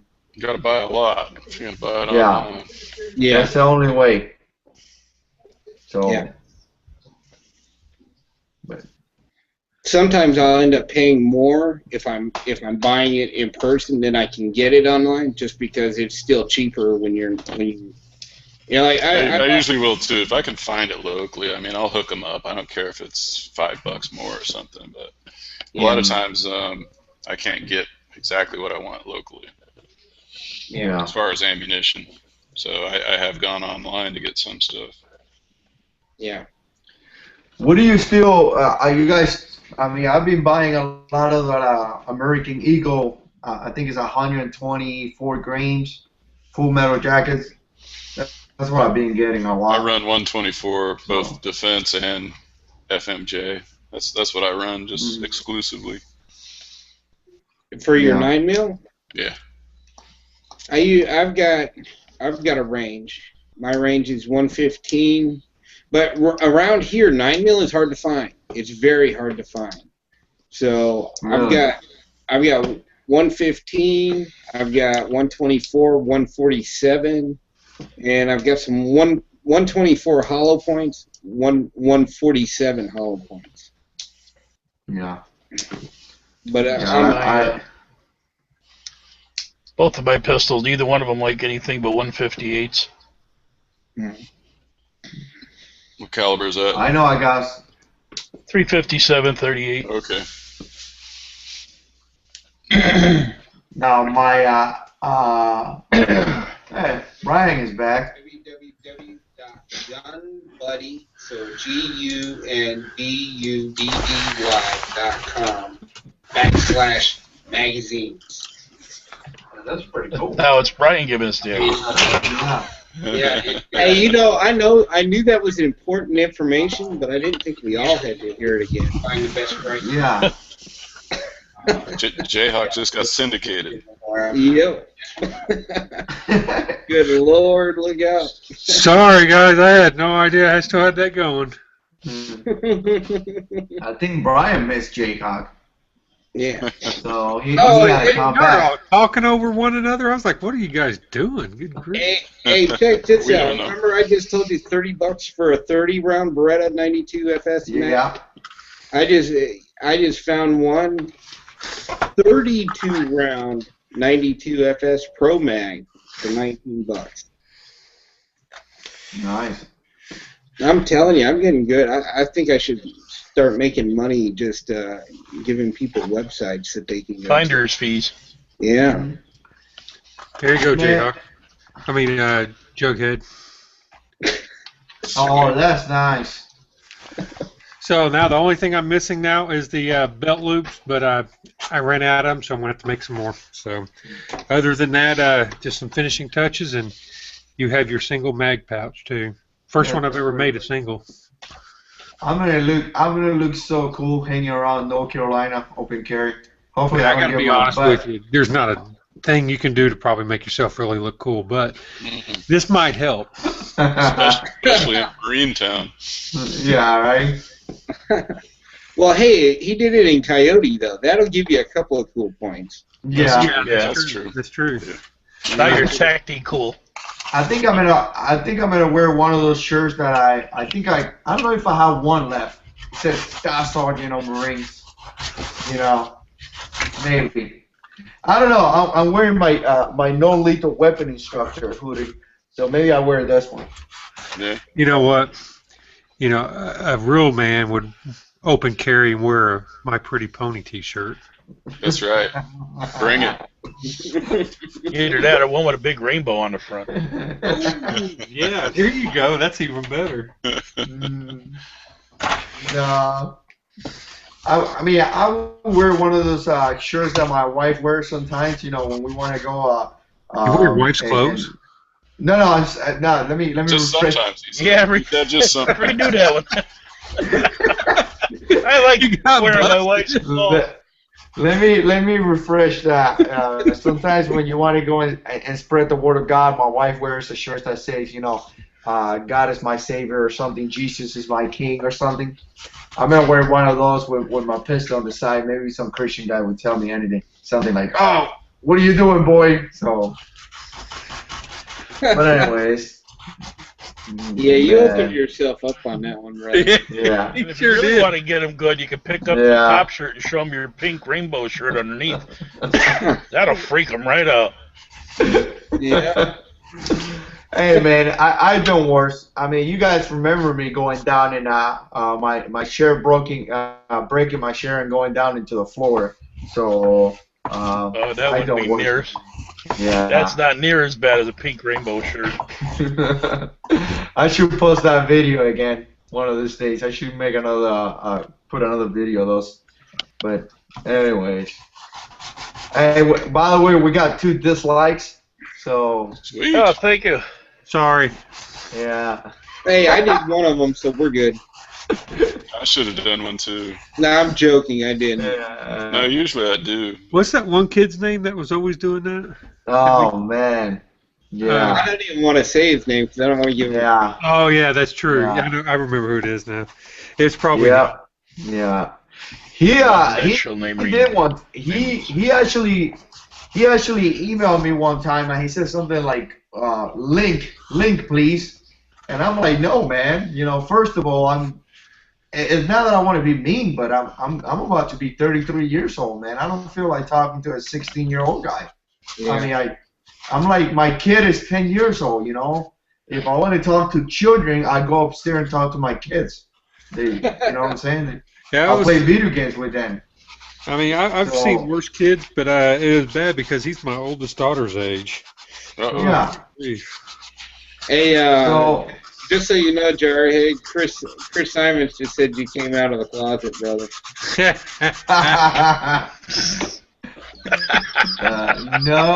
No. You came out wearing bras and panties, bro. All right, Chris.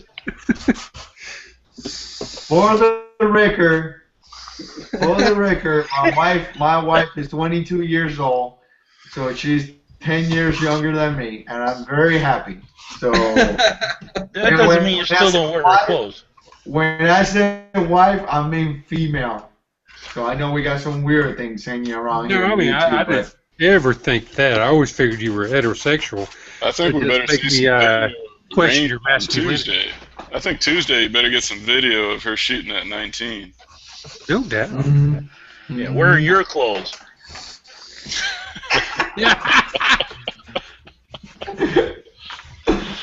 Man, come on, man. We spent at least 2 minutes talking about this already.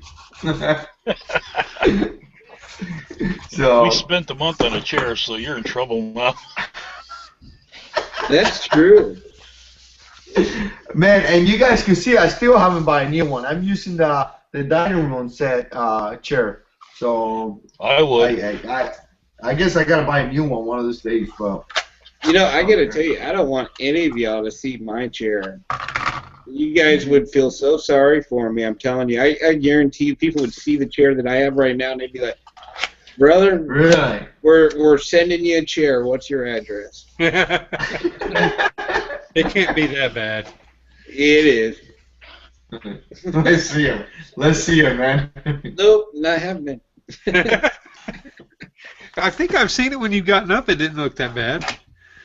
you saw Unless you're sitting on like a hemorrhoid pillow or something. No, I would be sitting up like this. Well, he is transportation. I imagine he probably has sat on a few of those. No, actually, I haven't. You know, but then again, I guess I was never that lazy where I really needed that. No, if he just stuck his helmet under there and went for the best. I tell you what, man, I gotta buy a better desk, and a better, desk and office things, because going to school, man. I mean, the desk that I have is like this wide. It's pretty small. So like I when I'm typing, I can't put my hands, my complete arms in top of the desk to type. So I'm like hanging, like from here up, from here down, it's like hanging. And you try to write 12 to 15 page paper for school like that, it's just uncomfortable, man. That'll mess your back up too. Yeah. I hate going to school, man. I hate it. I don't even know. The only reason why I'm going is because the VA pays me money. But I hate going to school. That's a bit. But I hear you. Yeah. You got to do what you got to do, you know what I'm saying? So I still had good grades, so. If I was you, honestly though, I would not buy another office chair. If your back is as bad as you're saying it is. I know with mine, I used to have an office chair in here, and there was days when I get up and I couldn't move because just the angle that you're sitting, because you can go this way, rock that way, turn this way. Yeah. I got a hard back chair, and that's what I stayed with. Yeah, I like this one because it gives me full support on my back, so that's why I use it all the time. You know what, man? You need to stop complaining and just go pick up a lazy boy chair recliner. And have a computer thing set up so you can set it, right there and do all your stuff, be kicked back, relaxed. I do that, man. That couch back there. That's what I do, man. I pull my legs up. I get that big pillow. Put my computer in there, and because I gotta tell you, man, I don't know how it's gonna be. You were talking about school. My bachelor's was in Homeland Security, which I don't even know why I picked that, but, well, I know why, but Homeland Security, which it was, I don't want to say it was easy, but it was related to the field that I did in the Marine Corps. So I kind of had an idea what's going on, and, terrorists and implementing ways to stop terrorists and all this stuff. But now for the masters in business and administration, I mean, I think it's going to be difficult as hell, man. So, but let's see. I mean, let's see how it's going to be. So, especially online, because a lot of guys say, well, it's a fully online school. Online schools, if it's a really good school, like my school is a pretty decent school. And your school you're going to, Jacob, is a decent school as well.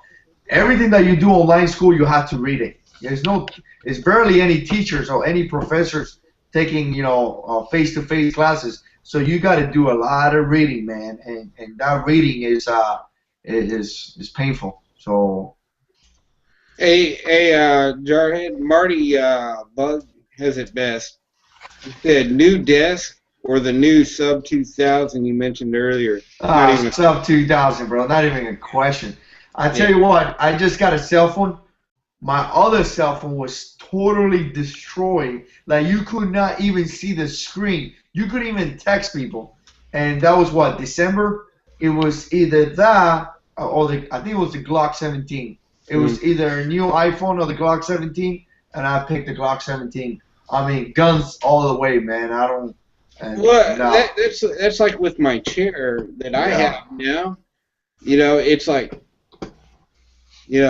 magazines and ammo or a chair. Yeah. Magazines or ammo, chair. Is the chair comfortable? No, not even close. Like, even when it comes to the clothes, bro, if it wouldn't be because of my wife, I wouldn't even buy clothes, because I don't. That's not I don't do those things. That's for my wife to go buy me clothes and shoes. Like, she just got me a pair of shoes because apparently I needed some, and because I don't buy those things. I spend my money on ammo or something related to prepping. If I'm gonna do something, that's my shopping. That's what I do. Like my clothes that I have. If I didn't buy regular clothes while I was in the Marine Corps, I wouldn't have regular clothes right now. So, because it's like if I'm going to spend $50 on a pair of jeans, 511 tactical, baby. That's what I'm buying. Because they're comfortable. You know, and they have pockets, lots of pockets. You know, yeah, I got a pile of those, man, in the closet. I don't wear them too much anymore, though, now that I'm carrying concealed. I honestly just don't want to look like I'm carrying. The last time I wore a pair of jeans was probably a year and a half ago. I hate blue jeans. You know, speaking of jeans, like I have a bunch of jeans right now that I can't fit in because, you know, I got out. I don't PT as much as I used to. And for those of you who don't know, PT, physical training, you know, in the military, we had to do it 1 hour a day, every day for 5 days, you know, a week or whatnot. But I'm not the same weight as I was, so I still have like a slew of brand new jeans that I can't wear anymore, but I won't ever get rid of them because should SHTF ever happen again, I will lose weight. And then you can wear those clothes. Then I've got clothes I can wear. There you go. Either that or you can barter them. Yeah, I can do that. You also make some awesome char cloth out of that denim. So. I was going to say we actually have a bunch of old used jeans that we got from somewhere for free. There you go. That's what we're turning them into is char cloth. Yeah, that stuff's awesome because it's nice and thick. Yeah, and you can't beat it. It's free. You can't beat it. That's all there is to it. Well, my wife yells at me all the time about my T-shirts when they get holes in them. Throw that thing out. No, I'm cutting it in 3-inch squares. Yeah, that's what I use them for, cleaning guns, cleaning guns. I char most of it and wash the car with one, and she yells at me all the time. You're a cheap son of a. That's what she keeps calling me. Look there, I said, yeah, but you're spending all the money I'm saving, so. That's not bad on saving. That's what? Saving money is good. You say you spend the money on saving? No, I said that she's spending all the money I'm saving. Yeah. Hey, I got. Sounds like you need to go buy a gun, Tom. Yep. Got one. Time for a new one. I just got a new one. Yeah, you just got that. What was you got a really good gun. It was 2 months ago. Yeah. Hey, I just gotta let Ozark Hiker know the magazine that he was looking for. They don't have it right now, is what he's telling me. But go back next week. If they don't have it, go back the next week after. If they get them back in stock, we'll post them there. But I've seen that magazine in there for sale right now. So if they don't have it now, they will later. You guys got anything going on in your channels? I was going to do a video tonight, but I ended up getting into a heated discussion with some crazy gun nut who was not a gun nut, an anti-government nut. Like, you know, you guys may think I'm anti-government, but I'm actually not. I believe in a small government. This person thinks I'm stupid because I have faith in the system. This guy did a video today where he was talking about old news, like really old news. Last year when the Senate was going to vote on the UN arms treaty, and you know the guy's like, look here, 53 votes, they almost got it. Well, that's half right because the treaty would need 67 votes, not 60 votes. Yeah. But you know. Don't worry about the facts. They only get in the way. That's right. Don't worry about the fact that in 1958, the Supreme Court ruled that no treaty can supersede the Constitution of the United States, so that UN's arms treaty would be unconstitutional whether it was signed into law or not. And there's already in the 1700s. Well, in 1958, there was an actual case where the Supreme Court ruled on it. So there's already precedents for that, but don't worry about that fact either. We all need to worry about the fact that the government's going to take our guns through the UN. Yeah, and I'm like, okay, you're stupid, brother. Yeah. There's very few organizations that are more screwed up than our government, but the UN would be one of them. Yeah. So we don't have too much to worry about that. No. Not only that, the American public wouldn't stand for it. But yeah, I spent too much time wasted on that guy, so I didn't get to do my videos. But my brother. He used to drive for a general, and somebody asked me a question about some defensive driving in an SHTF situation, some stuff that I could recommend, and so I'm gonna do a video on that, some stuff on the gray man still and stuff like that. Because my brother went to a driving school out there next to Quantico. It's like a week-long course. They were actually doing donuts in cars and shooting out the windows and all that stuff on a civilian course. Like the one in Quantico, I think it was called high risk something, high risk. The school. Why don't you just go to academy? The school he went to. The school he went to is it's at a raceway. And it was a counterterrorism defensive driving course. Nice. And you know, week long. I mean, he's one of those guys. He could be driving down the road at 50 miles an hour, flip the car around, any car. He can be in a van, flip it around and go the other way, doing 30 miles an hour like that. You know, I mean, he just knows the right. Hell, I can do that. Turn the wheel, 1001, 1002, pull up, drop. I learned how to do that on Rockford Files when I was a kid. Yeah. But he learned that and a couple of other things.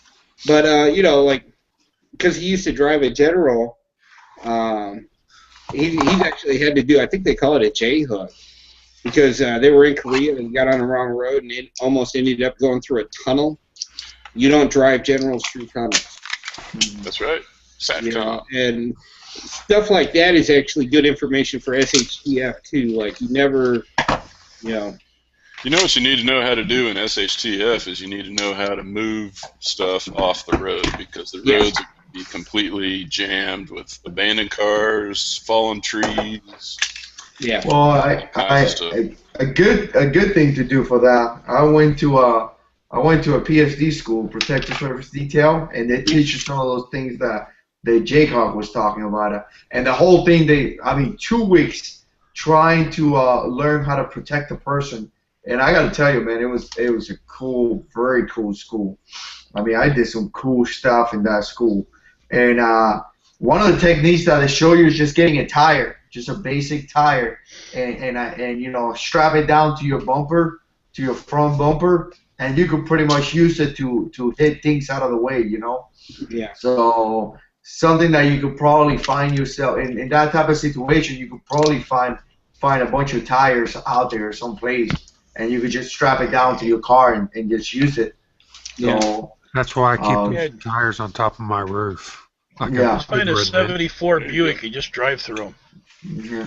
You can put one in the front and one in the back, and if you find yourself in some type of situation where you have to get out of the kill zone or something like that, the truck coming from the back could, you know, kind of like push you out of the way easily. So, you know what I thought was cool was because when my brother was telling me about all that stuff, he started telling me about some of the stuff that I didn't know he knew how to do. Like, you know how the cops, when they're chasing, they're doing the high-speed chases. When they finally catch up, they kind of like bump you just a little bit. Like, he's like, yeah, all you do. You know what? I'm not going to say it, but he said there's a way that you can position yourself to where you end up doing this number with them. You bump them, and then you do a quick maneuver, and you're going the opposite direction while they're sitting there spinning. That's too crazy for me. I was like, that's pretty cool. I'm not going to tell people how to do that, but that's pretty cool that you can do it. One big thing that he was telling me about that they focused on in the school he was at is the way you drive, and drive with your toes. Like when you're braking, brake with your toes, because you can feel what the car is doing before the car does it. Like 90% of if you have ABS system on your brakes, if you mash it, and you're just using your foot, you're not going to feel those brakes kicking in as hard as you would if you were just using your toes. So, and then once you start to feel those ABS system kicking in, let up just a little bit, and you'll actually brake sooner. Because when the ABS kicks in, you lose 50% of your braking power. Mm-hmm. So it's just like simple little tricks like that. One way to conserve gas is don't oversteer. Most people, when they go around a corner, they oversteer. You should be able to pick when it starts to turn and just barely move the wheel. So you're always staying right there along that. But when you oversteer, you're always, when you start doing this number, you're burning gas. So it's a simple little. There's a million ways. There's a million ways of conserving gas. Mm-hmm. People here used to laugh because he used to say, slow down to 55, save gas. Everybody's like, oh yeah, right, Mm-hmm. I've got an 8-cylinder, and I'll tell you the difference between is probably 35 to 40 miles between 55 and 65. That's a big deal. Especially if you're driving a big old tank like I got. Yeah. I got a Dodge Durango with a Magnum V8 in it. Yeah. Yeah. The other thing you do is just put those tires up to about 40 pounds. Real men drive F-250s, cab. Yeah, they're always found on the roadside. Dead. Not mine. It's 400,000 miles and still going strong. Great. Oh, wow. But you got a diesel, though, don't you? Yeah, 7.3. Oh, okay. But they actually made them good. Those were good, yeah. All right, I put my tack light back on my Glock. I am finished with you, Jarhead. So Monday morning, I will send this out to you. Let me see it. Can I see it? Well, I just not going to have a gun in it because I just put my light back on my gun. Oh, that's cool, man. Thank you so much. You're very welcome. Pretty, Here's man. the mag pouch. There's still just some finishing touches on the mag pouch, and I have to make the belt loops. Yeah. I ran out of them. That's so pretty. other than that, you are done. Thank you. So now all I need is Tom's junk. I'm sorry, not junk. That sounds perverted. I'm talking about Tom's knife. What kind of panel I get into? One guy's wearing his wife's clothes, the other guy wants my junk. This ain't right. I don't swing that way. My age, I don't swing at all, but I mean, I'm just saying. Tom, we do got some Navy boys in here. That was an image I did not need. Not gonna be able to sleep. Not gonna have nightmares. Yep, I'm gonna have to get drunk just so I can sleep now. Yep. See, at least they give you a good excuse for something.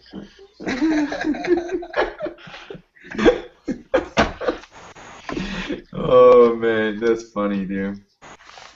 Oh. Just remember this: Jarhead invited me. Yeah. No one's special. Oh, that's you, Brian. People are asking for your channel name. Yeah. Oh, I guess I can put that on there.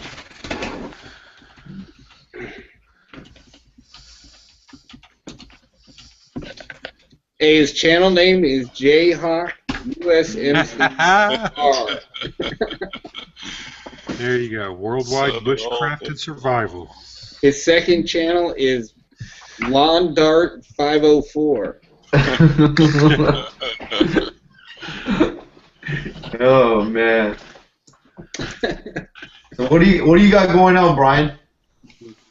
What do I have going on? Yeah, you said you were gonna open. You thought about opening a second channel. At least that's the last time we talked. Yeah, I don't think. I think who was it? Tom talked me out of it, or Jayhawk talked me out of it. So I'm gonna go ahead. And just I don't know. I'm torn. And plus, work is keeping me very, very, very busy. Yeah. So I don't know what I'm going to do just yet. I'm going to try to start making some more videos. Seems like here lately all I want to do is just these chats, and I've actually been happy with that. So there are quite a few people on YouTube that pretty much just do nothing but chats. Yeah. Well, I think a lot of guys were making decent amount of money, and then whatever happened, and people just got demotivated about it because it does take a good amount of time to make videos and especially like guys like Tom and Brian doing bushcraft and going out there and all that stuff. Like me, it's easy. Me and Jayhawk, we pretty much just talk about anything we want to. But some of the guys actually go out there and do a lot of more stuff. Actually, my videos aren't that complicated. I go out and I shoot them once, whatever they are, they are. Yeah. Yeah, but I'm saying there's sometimes no editing, there's no retakes. But sometimes you go out there and you actually do hunting and you got videos in the field. Oh yeah. Yeah. So I mean that takes time. It takes money too if you actually go out there and start pay for gas and pay for whatever you got, food and spend a couple of days in the field. This coming spring, K-Bar user's not going to be sitting in his chair. That's for sure. No doubt, man. I can't wait. I'm just thinking, 5 more weeks to turkey hunting. That's it. Yeah, it is almost to me, too. End of April, so yeah, 5 weeks. 8 weeks. And there's going to be a couple dead turkeys this year, this spring. You shouldn't be threatening people on YouTube, brother. Especially when it's live. Not that kind. All these witnesses. It's not people. I'm talking about real turkeys. Oh, okay. I'm not talking about you jive turkeys. Now you're showing great, man. Have you guys noticed sometimes too, like you spend time actually doing a video and spend time doing research or whatever, and next thing you know you barely have any views, but then you go out there and do a quick video and that's the one that gets viewed. So brother, when it comes to that, I look at it like this: if I get one view that isn't mine, then I'm happy. Oh yeah. You know the Marine Corps rule of thumb was if you had one student show up for a class, that class got taught. Yeah. And it was worth teaching that class. So I really don't. I don't mind. I'm surprised. I got one video that really has a lot of views, and I'm surprised that it's the video that does. And I don't know why it does. I'm surprised. Oh yeah. It's the weirdest, stupidest videos you'd ever think that gets the views. Yeah. Like the pocket fisherman and my turkey video. That's my 2 best. Your turkey video is one of your best? Yeah, like 1 minute and 50-second video. Here, I shot a turkey in the head. Woohoo! I remember that. Yeah. Yeah, that's a good shot, though. It's like I did that sniper bait one, and I thought that would actually draw some attention, just by the name of it. Yeah. No, but that's okay. I mean, but it does take time getting set up and doing all that stuff. So I understand what Jarhead's saying, but I get one view that isn't me, because I always watch the first video, because nobody wants to be the first one to watch a video. So I just hit it, and since I've got 2 channels now, I'll watch it with one channel and hit like on it, so people on the other channel can see that, hey, I got a new video up. I always want to be the first ones to watch somebody's video. You're crazy. Yeah. Well, if you've been on YouTube for any amount of time, you have to watch your video after you upload it, because it doesn't always upload. Yeah, I do that too. I've had, only one so far, but I have had one where there's no sound on it. Yeah. Like, what the hell? And I had another one that just went on for like an extra 5 minutes, just blank. Well, Brian, did you run over and view my videos today? Or? I watched one, actually. Smart aleck. I was just going to say, out of the whole panel here, I think I might have got 2 comments the entire time. From you. I was sitting there watching. Of course, my one wife of them was in here, and was from me. I hit a like on it. I know. I don't always comment. I know. I'm a jerk. I don't. No, I don't comment on everyone either. There's sometimes you watch a video, you just have nothing to say, and I really don't like saying just yeah, watch. Great video, whatever. Yeah, great video. Yeah. I tell you what, you know who answers really well? Jacob. If he answers you a comment, it's like a novel on the comment section. It's like, oh yeah, okay. If he's gonna answer, it off halfway through it. He does it the right way. He's gonna let you know. Oh yeah. Well, that's like when I watch people's videos. So most of the time I'll leave a comment. If I completely disagree with the video, I won't. I do. If I completely disagree with it, that's cool, man. I'll leave something. I got into Jarhead6 Shorts this week on his video. You didn't even respond to me, man, Jarhead. Which one? The one where you were going to pack 30 magazines around? Oh, I haven't got to... No, I didn't say I was going to pack 30 magazines. Did I say that? I know. I'm just messing with you. I haven't get to those comments yet, man. Because what I'm doing right now is that I'm getting so many comments is that I posted a video, the last two videos, the magazines and the other one, and then when all the comments are there, like I was planning to go back tonight and review all the comments and start answering, because to tell you the truth, bro, I'm getting too many comments, bro, and I don't want to be that guy, but like, man, every 2 seconds is like 60 emails. Mm-hmm. Like, and then some people actually want to argue with you, and I'm like, man, I don't have time to argue. Thanks for comment. Well, I appreciate you watching. Because I'm not gonna argue with you, bro. You know what I'm saying? Okay. Hey, you know what's gonna happen, brother? Mm-hmm. Nobody's gonna leave a comment anymore. No, I've been answering comments. It's just I can't do it like right away because you're getting too hassled by it. Oh no! Let me refresh that. If you're gonna.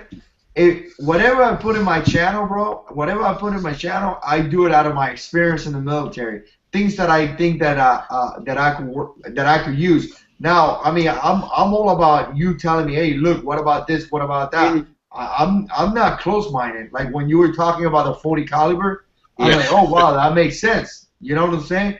But if you're straight up gonna argue with me, I'm not. You know what I'm saying? Because I get comments sometimes. Oh, that's stupid. This is the way it should be.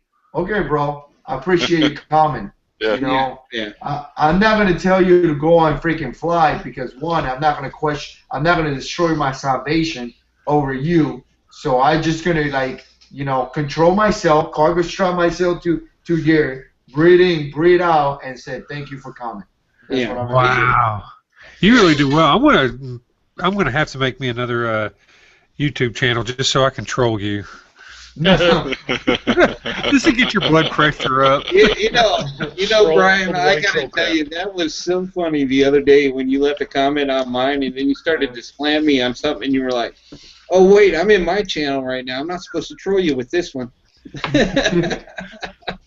Dude, did I ever tell you my first comment ever on YouTube was some girl calling me stupid? I was like, let me open a YouTube channel.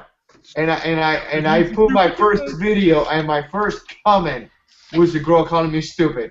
I was like, wow. That's kind of like the story of your life. Some chick calling you stupid. Nah. And, it wouldn't be so bad.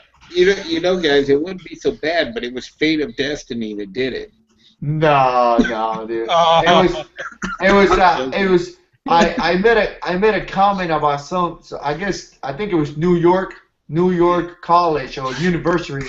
Some Marine recruiters were out there recruiting people to be officers, and it was like a big issue with that, and the students were out there with signs saying, "Hey, Marines can't be here," and I was like, "What's the big deal? You become a Marine officer, you make a lot of money. The Marine Corps is going to give you a lot of benefits."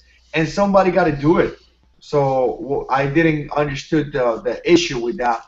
And I'm assuming one of the students there went into my page and called me stupid. And I was like, okay, whatever, man.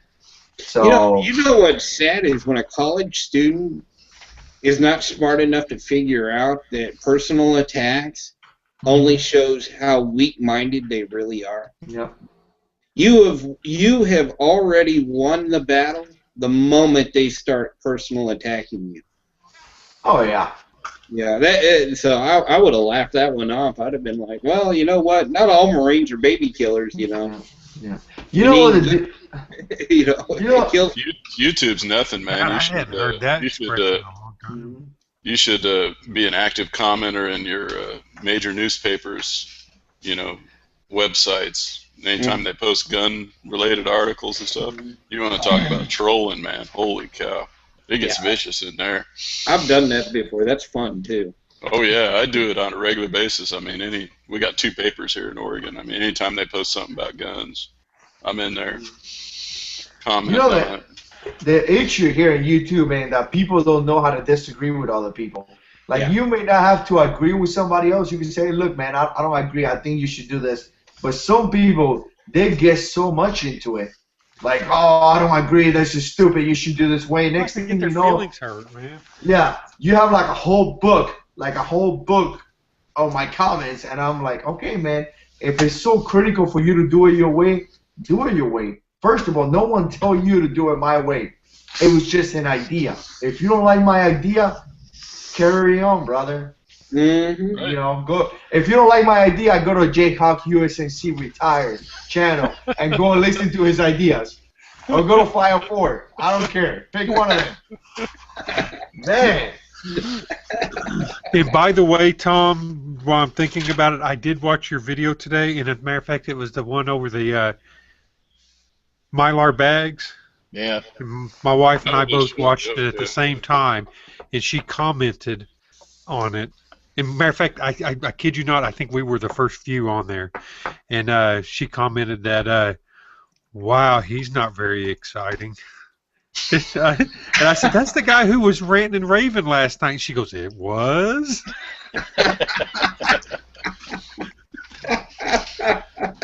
Maybe that's the secret behind this. I gotta be more like the firearm guy and like really energetic. No, man. Stay just the way you are. Yeah. Yeah. It's like, listen, you can take this Mylar bag and shove it in this bucket. There you go. Hey, I'll tell you what, though, next time I get cut, I'm going to pour sugar on it. I'm going to test that out. No doubt. I've never heard about that. I have heard about that. Sugar doesn't work real well unless it's a deep cut. Yeah. If it's a superficial cut that's really bleeding, like heavily initially, all it actually does is wash it out. But you get a real deep cut that's just kind of oozing. So it's got some time to coagulate. Yeah. Right. It needs to get hard, like, when you pour water on it. Yep. And it's no answer to quick clot, but it will work. I've got some quick clot. Does quick clot still burn, or did they change the formula around? Well, the kind I get. I heard they changed the formula around so you don't get like 50-degree burns from a gunshot one. Yeah. Well, we had to try that stuff once on ourselves, and that I would never use it. I got some more college work to do. I'm trying to get myself educated so I can be a smart, dumb redneck guy. But but anyway, I gotta go. So I think I'm gonna bounce too. I've been talking to all you hardcore Marines and Rangers and the like, that I'm feeling all tough and everything. I need to go play some Call of Duty real quick. There you go. Pew, pew, pew, pew, pew. Yeah. I'm just joking. I do not own Call of Duty. Yes, but you got to go practice your CQB through your house, right? There you go. Prepare for the intruders to come in. Yeah. Man, Brian looks like me right now. Yeah. Huh. Hey, if any of you guys watch General Banter, yep. Who's he? That was that Canadian guy that was on there last night. Oh, okay, I understand. There was a video on YouTube pulled today. Pulled? By the pulled by the National Security Agency. No way. Yep. It blocked it. It was right on the screen. This video is not allowed to be on here. Which one was it? I have no clue. I watched two of his today. He had two of them. General Benter commented on it, and I just followed his notation over. I was like, really? I even put my glasses on and read it real close. I was like, holy crap. Yeah, it was by the third option. Oh. It's probably Jayhawk's videos. Nah. Since I've been talking to Jayhawk, I got a feeling that I'm being followed. Brother, you have been followed since the day you came to the States. Then you went and joined the Marine Corps and got yourself freaking trained, so now you're definitely on their hit list. Anybody who is military or has been trained by the government, so everybody on this panel, to include the spy, Brian, hey. we are all on their list. You know what we are all being watched. You know what I don't get, man? Me and my wife applied for a concealed permit. She got hers in 2.5 weeks. And me, because, I got a security clearance. I'm being investigated by the FBI or whatever, fingerprints, all of that, an investigation. Doesn't matter. I was giving it took 2.5 months. How is that even possible that a straight-up civilian gets it in 2.5 weeks and a military guy that has a security clearance takes it in 2.5 months? You might have PTSD or something, man. Hey, I can't that's what I was thinking. Hey, brother, I can't believe you haven't figured this out yet. Do you really need me to break it down for you? Because I can tell you. Not on there, you don't. I can tell you exactly why. Where does your wife work again? Oh, yeah. We know where my wife works. Yeah. Where does she work again? She gets a fast track. Now I wonder why she got hers before you did. Yeah, that's kind of what I figure. I got a friend of mine that works in a federal facility, so he does the same thing she does, but he's in a federal facility. He can carry his gun anywhere, even on a plane. Really? He can carry it anywhere. My mom, she's up in Iowa right now, and they have very strict concealed carry stuff. She didn't even go through it's like they typed in her social security number and saw that she was a corrections officer at one time. Boom, gave her stuff right there. So. Wow. Yeah, it's like a two week normal delay for a. In Iowa, you have to get a permit to own a pistol. She got her permit and her concealed carry all at the same time in a 5-minute period. And you can't get a silencer at all in Iowa. They're trying to change that right now. Well, you want to hear something that's really nuts? What's that?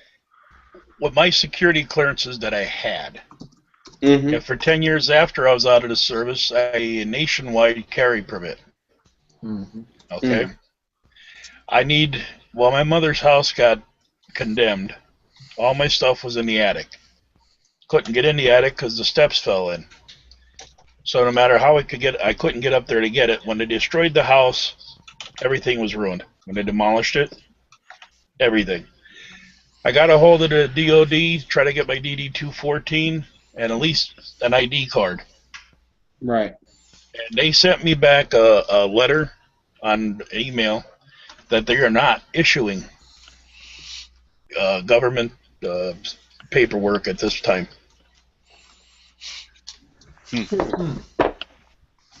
So I can't get my ID card back. I can't get any of my paperwork that got destroyed or anything else because they will not issue it at this time.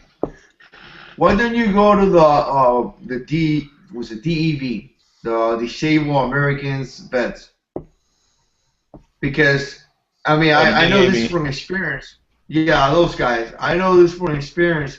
Some of these groups are actually pretty good groups. What you do is that they you appoint them as your representative, so they take care of any issue that you have with the DOD or the VA. Because that's what I was doing with the American Legion. I was trying to join the American Legion in the area, and they were an appointee of mine, I guess you would call it, and they still wouldn't do crap. They just kept telling they are not issuing Department of Defense paperwork at this time. I know some guys that can get your DD-214. It's a place in St. Louis, I think, that does it, actually. Yeah. But you got to give them all your information and everything, and I'm not willing to send out that much information to people I don't know. No, that's true. Yeah, that's true. I would go and check out those guys, because those guys hooked me up, Tom. They square away my whole VA claim and all that stuff. Even some of the it was another application that I had to do for combat. If you get wounded in combat, you raise some benefits. All that stuff, they did it for me. So the lady hooked me up very, very well.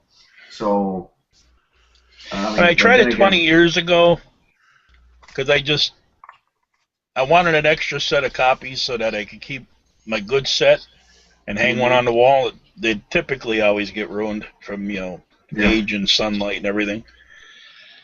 I tried it about 20 years ago, and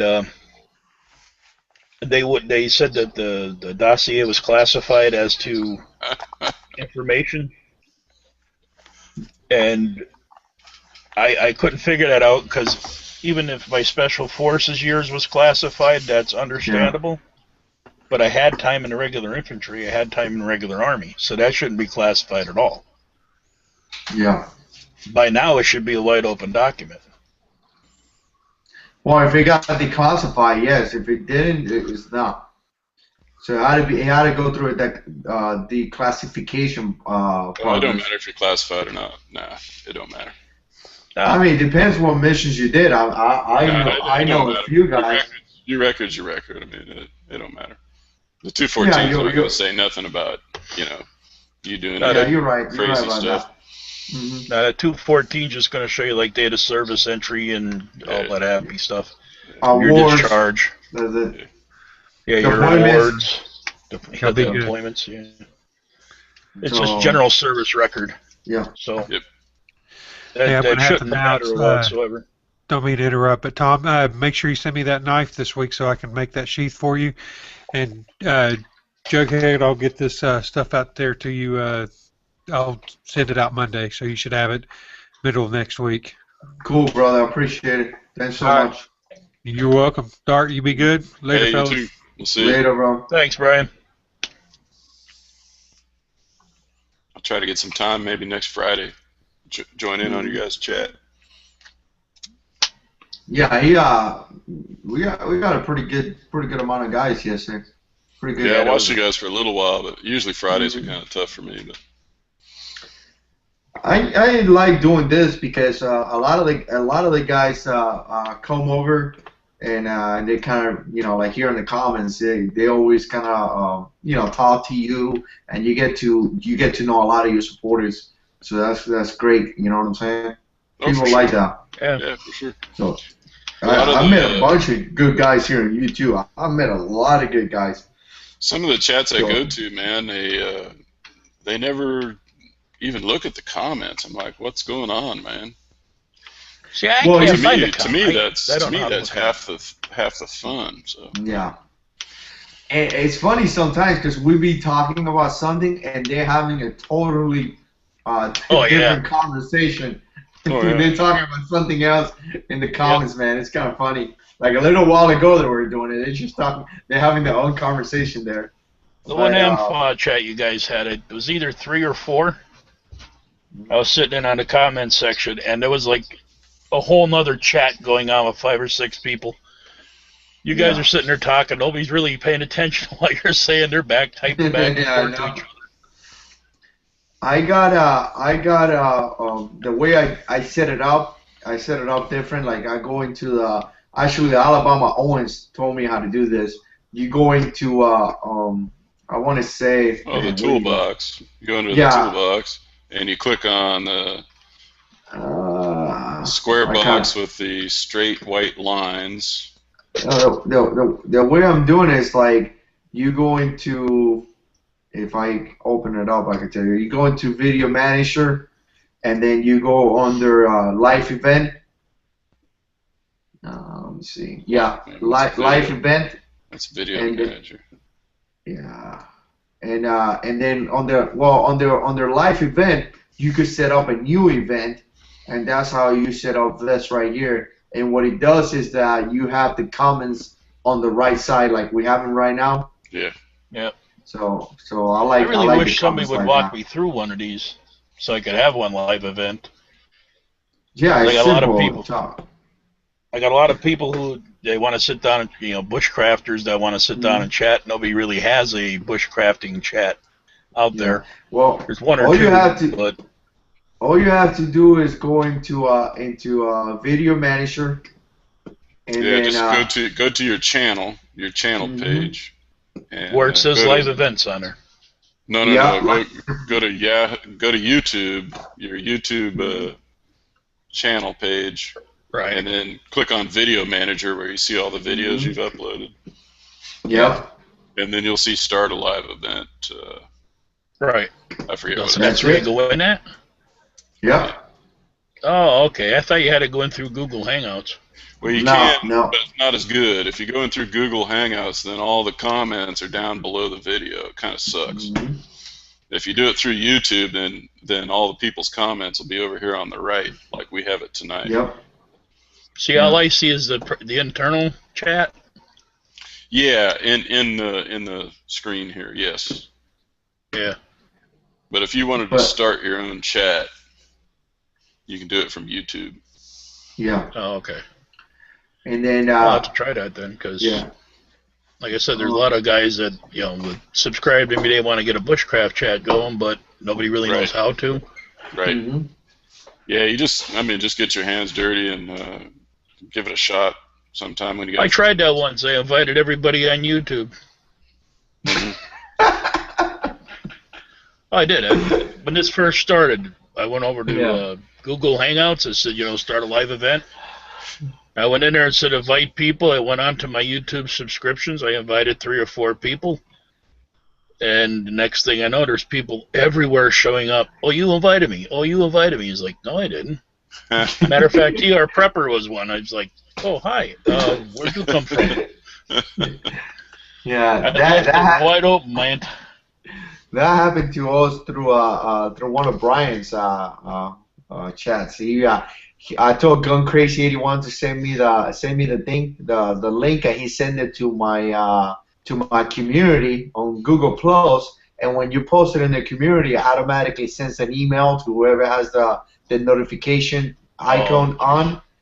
So next thing you know, one of the guys joined, and we're like, "How do you join here, man?" And that's because Gun Crazy 81 posted on my community, which is automatically sent him an email with the link, and he just click on it. So I remember that one night it happened with the Stone guy. Yeah. And there was another guy, Cars and Guns or something. Yeah, they kind of just showed up out of nowhere. He was actually a pretty cool dude, man. And Air Force guy and a Stone guy too. He's a police officer, so he has a lot of good insight. Yeah. So he has a pretty good chat going too. But it was just funny because we were sitting here and like all of a sudden these faces start popping up. I was like, well, okay, who are these guys? We actually got a few guys watching. So anything with you guys' channel? Anything going on in the next week or 2 weeks? You guys got any plans? Just finishing up, but not actually finishing up. Just put on a couple more of these prepping videos. Yeah. Yeah. How many parts you gonna have to that prepping series that you got going on there, Tom? I was gonna do 10. 10. Yeah, I was just gonna do 10, but then I was talking to Jayhawk, and he said to me, "You know what?" He said, "Brother, you should just do these periodically in between everything else." He said, "Because there's a lot of good information."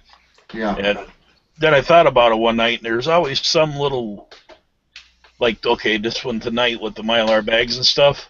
I watched Alabama Owens. He was talking about using the Mylar bags and the buckets. And I was wondering, potato chip bags. They look like Mylar. And so I just started researching it, and that's what they are. They're a heavy-grade Mylar bag. So, you know what else is Mylar? Is them balloons, right? Those metallic balloons. Yeah. Those are Mylar. Man, I gotta tell you, man. I got some notes on my phone, and sometimes I just get an idea to do a video, and I just write it down because I'll be doing something, and I'm like, man, I should do a video on this, and I write it down. So I got a list, maybe like 20, 30 videos to do. So, well, see, what really got me once over was the fact that just as I started getting the videos rolling this summer, because I only got on in June, my son got hurt, which brought everything to a standstill. And as soon as he got to the point where I'd be able to get back out, he got hit with snow again, and I couldn't move out the door. Yeah. So everything I had planned to do, like the survival series, I had 3 parts out. I can't do anymore because I can't walk out here. There's still snow up to my kneecaps, and now it's ice crusted. So it's like you step and you're there, and then boom, you're on the ground. You see, I started doing a lot of prepping videos. If like I did a couple of prepping videos, and then I started doing some kind of like tactics in a way, and I don't know. Like sometimes I feel that I'm too maybe I'm not organized in a way. So I thought about doing on Thursday do like kind of like a prepping video, and then Saturdays do like a tactics in a way video, and then but I don't know, man. I just want to be like an open channel, like anything comes, anything goes. You know what I'm saying? That's the way mine is. If you go through all my videos, bushcrafting, there's hunting, there's music, there's prepping, there's there are VRs and everything else, and it doesn't really have a focus or a pathway it's following. Because honestly, I started my channel, like I said in the past, just so that there was something, like my grandkids watch it. In the future, if they want to sit down and they save them videos, God forbid, and then eventually, everybody goes home. I'm not going to be here, but they can always back up on YouTube and then save videos and say, hey, this is what your great-grandfather looked like, this is what your great-grandfather did, or whatever. Yeah. And see, I never had that. Both sides of my grandparents. My grandfather died, oh God, well, my mother was 6 years old. My grandmother died when she was 10. On that side, my grandfather on my father's side when I was 6, my grandmother when I think I was 11. So I really never got to know grandparents. And being a late life baby, I really never got to know the early years of mom and dad and uncles and aunts and everything because I was just too young. Yeah, I was what? I was 4 years old when my brother went to Vietnam. So there was like 12 or 14 years difference between me and my youngest brother. So it was kind of messed up. So when I got this opportunity, it was like, hey, you know what? I'm going to set down something in record. So if I'm not around, like my grandsons are, the oldest grandson's 12. One's 7, the other one's 5. So, if I'm not around when they're 12 years old or 14 years old, there's a record there. This is what Grandpa was and did. And then, lo and behold, there's this whole community of people on here. I never, ever, ever, ever, in my wildest dreams. Yeah, who'd have thought? Really? Yeah. It's just the how can I explain it? Okay, I don't know if Chris Simmons is sitting in on this chat or not, but take Chris Simmons. Yeah, he was. Oh, okay. I mentioned something about a canteen. The man is making me a hand-carved wooden canteen. Yeah. I mentioned something about I didn't like the about hats, and Jarhead send me hats. Yeah. I did something nice for another guy that wanted to start bushcrafting, and some guy out of the clear blue sky sends me a PM. I'm sending you a present, and sends me a $70 knife. Yeah. People in the real world that live around me aren't that nice, let alone people who, you know, we know each other, we know about each other's backgrounds and everything, but you can't say we don't interact socially except for on here. That's a close-knit little community. Yeah, it was shocking. It just... Yeah, same thing. On one of my videos, I just, plain out said, I'm just so humbled by the whole thing that it just, it was amazing. Yep. Some of the, even some of the guys here with the AmFi network, I mean, those guys, they knew I didn't have an AR, and they hooked me up with the lower part. I mean, that was cool, man. That was extremely cool, man. Like, I was like really, like, I didn't even want to take it, man. Like I felt like, wow, man. And I was talking to my wife about this. I mean, because a complete lower, could be all the way to $300, man, easy. Mm-hmm. Yeah, you know? I probably got 140, 240, 300. Yeah, I bet I got 320, 300. Yeah, and the one that Ted is sending me, Ted and the Alabama Owens, has a Mac pool stock. So you know that Mac pool stock is at least $59, $69, easy. Yeah, yeah. See, that's where you guys got me at a loss. Mm-hmm. When I go into these chats, I'm not up on the newer gun stuff. Mm-hmm. Yeah. I have no desire to own an AR or an AK or maybe a Mini 14. Well, we're gonna have to get Tom an AR somehow. Yeah. Those are cool. I have no desire to own one. But I'm telling you, man, it's you know, God is good, man. Sometimes you see that and you say, how did this happen? And you know, God is good, man. Sometimes people are good. People are good. Yeah. It's not what you see in the news. Yeah. People aren't all a bunch of jerks. Yeah, you're right, man. Like a lot of times, I've been a couple of days ago. I think it was Texas Jedi. He was like, hey man, I can't remember if it was 9mm or 22. I think it was 22. It's like, if you don't have 22, let me know, man. I'll hook you up. And I got a lot of 22, so I was like, no, man, I'm good. But that was like, wow, man. Like, this guy was gonna help me out, you know. I don't even know him, and he had the willing that's what I mean about to help me out. He's got a Texas Jedi's actually got a pretty cool channel. He's doing a Remington 700 right now build. So it's pretty cool. I'm jealous, man. I love that Remington 700. Putting a scope on, man, and everything. Yeah.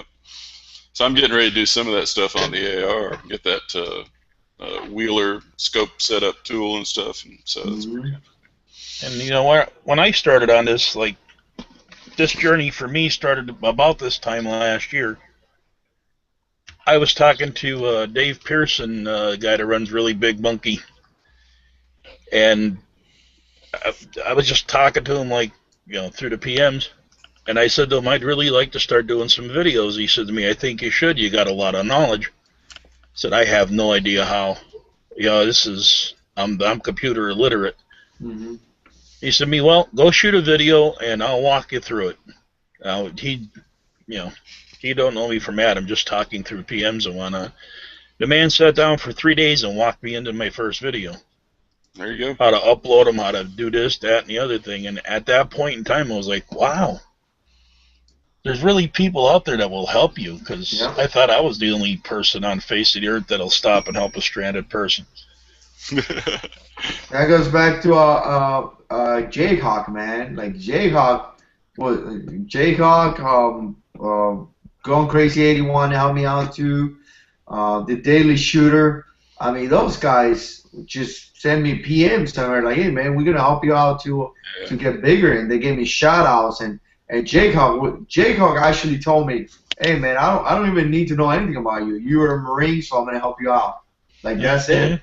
And I never want to outgrow the small channel mafia. I don't care how big I ever get. I'm always going to be about small people. Look at Ben Prepper, man. Like Ben Prepper like grew up fast. I mean, I know I grew up pretty fast too, but I mean, Ben Prepper's doing. He put out great content, bro. Oh yeah. Great content, and I remember when he barely had any subscribers, and now he has like, yeah. like I watch all his videos all the time, man. I'm always putting comments. I like him some kind of way. He's freaking. He has some good information to put out. So, it's not only that, but he's fun to watch. Yeah, he's fun to watch. You know. He's a goof, and that's one of the things that Dave told me when I first started his channel. He said, you got to make it interesting to watch. Yeah. And I thought it was at first, and I've been watching these prepping videos, and Brian had a point. They're just plain boring to watch at times. Mm. Yeah. And I just. Well, I think it's one of the cool things to watch when you start watching a channel that's got 20 or 30 subs, but you watch them for a few months and they start to develop more of a personality, more of a voice. Mm-hmm. It's kind of cool. Yeah, man. Have you seen my first videos? I look like an idiot. Yeah. Well, yeah. I'm still an idiot. Probably I'll be like, have you seen my first 100 videos? Like I didn't even know. Like it took me like 70 videos to realize how to use editing and lighting, and that's difficult, man. Yeah. So I'm freaking. I don't use that stuff. That's maybe if I did, my channel would grow faster. Who knows? But when I shoot videos, I figure I'm giving you a raw video. That's the way it is. I'm not editing out my mistakes. I'm not editing out this, that, or the other thing. And I've been wrong on a couple of things, and people on YouTube have not had a problem telling me about it. Yeah. Well, but then again. One thing that I learned is just be yourself, man. Like you cannot be somebody else that you're not. Just be. That's yourself. That's what I was gonna say to Tom. Is I think your style works for you. That's what people are growing to expect. Is the way you do your videos. I don't think anybody has a problem with it. Like I tell you what, man. From all those big channels. I honestly think. From all those big channels, the Hollis USMC, man, because he was a Marine. I mean, that guy freaking sent me an email. That guy gave me a bunch of pointers. He liked my videos. And I know some of those big channels don't take the time, but I had like 10 subscribers. And he hooked me up like big time, man. And I appreciate that. You know what I'm saying? I truly appreciate it. Oh, I know. And every time that I have write him an email, whenever he write me, he always answer, bro. So he lives like an hour and 20 minutes south of me. Yeah. I don't follow him though, but I mean I've seen some of his videos. I remember watching your videos when they first came out, and I was like, wow, this guy's gonna go nowhere. And then you got hooked up with Jayhawk and you were right. Oh, I'm serious. He got hooked up with Jayhawk and Haas, and all of a sudden he's like flying through, and it's like, whoa, wait a minute. Thanks, Tom. I appreciate your support. Hey, Chris. Chris says something. Chris says that he's going to send the canteen out Thursday, I guess. Yeah, there we go. I'm going to call it at 9. What's he Chris, doing? I can't see your comments, buddy, but what's he doing, man? Is he he's turning making me a canteen on a lathe or something? Or? He's turning me a wooden canteen on a lathe, and he explained how it's done with. He's got to soak it in salt water to seal up pores, and he went through this whole process the other night. And the work the man's putting into it, and he won't take anything, even trade. It's very humbling, and I thank you very much, Chris. That's cool. Very cool. Actually, I thank everybody, including Jarhead just sent me 2 great hats, and like I said, I could actually take a whole kit out and do a bushcraft video on the stuff people have sent me over the last 8 months. That's so cool. It's really, there is a God, let's put it that way, because he made a lot of good people on YouTube. Yeah, he's out there. So, Hey, you guys want to say any final thing? Because I think we're gonna go off. Like, we've been on for about 3 hours and. Yeah, just thanks for watching tonight. We had a lot of fun, so hope you guys did too. Yeah. Hope to see you all around next time. Yeah. Yeah. All right, guys. Like I said. Go ahead, Tom. Just wanted to thank everybody for all the support for all of our channels, and we keep going at it. We have a nice community here. Thank you all. Mm-hmm. Definitely. I think Tom did a pretty good final statement. I appreciate you guys. Appreciate you guys watching, and stay tuned for more videos from my channel and everybody's channel here. So thank you so much, and God bless.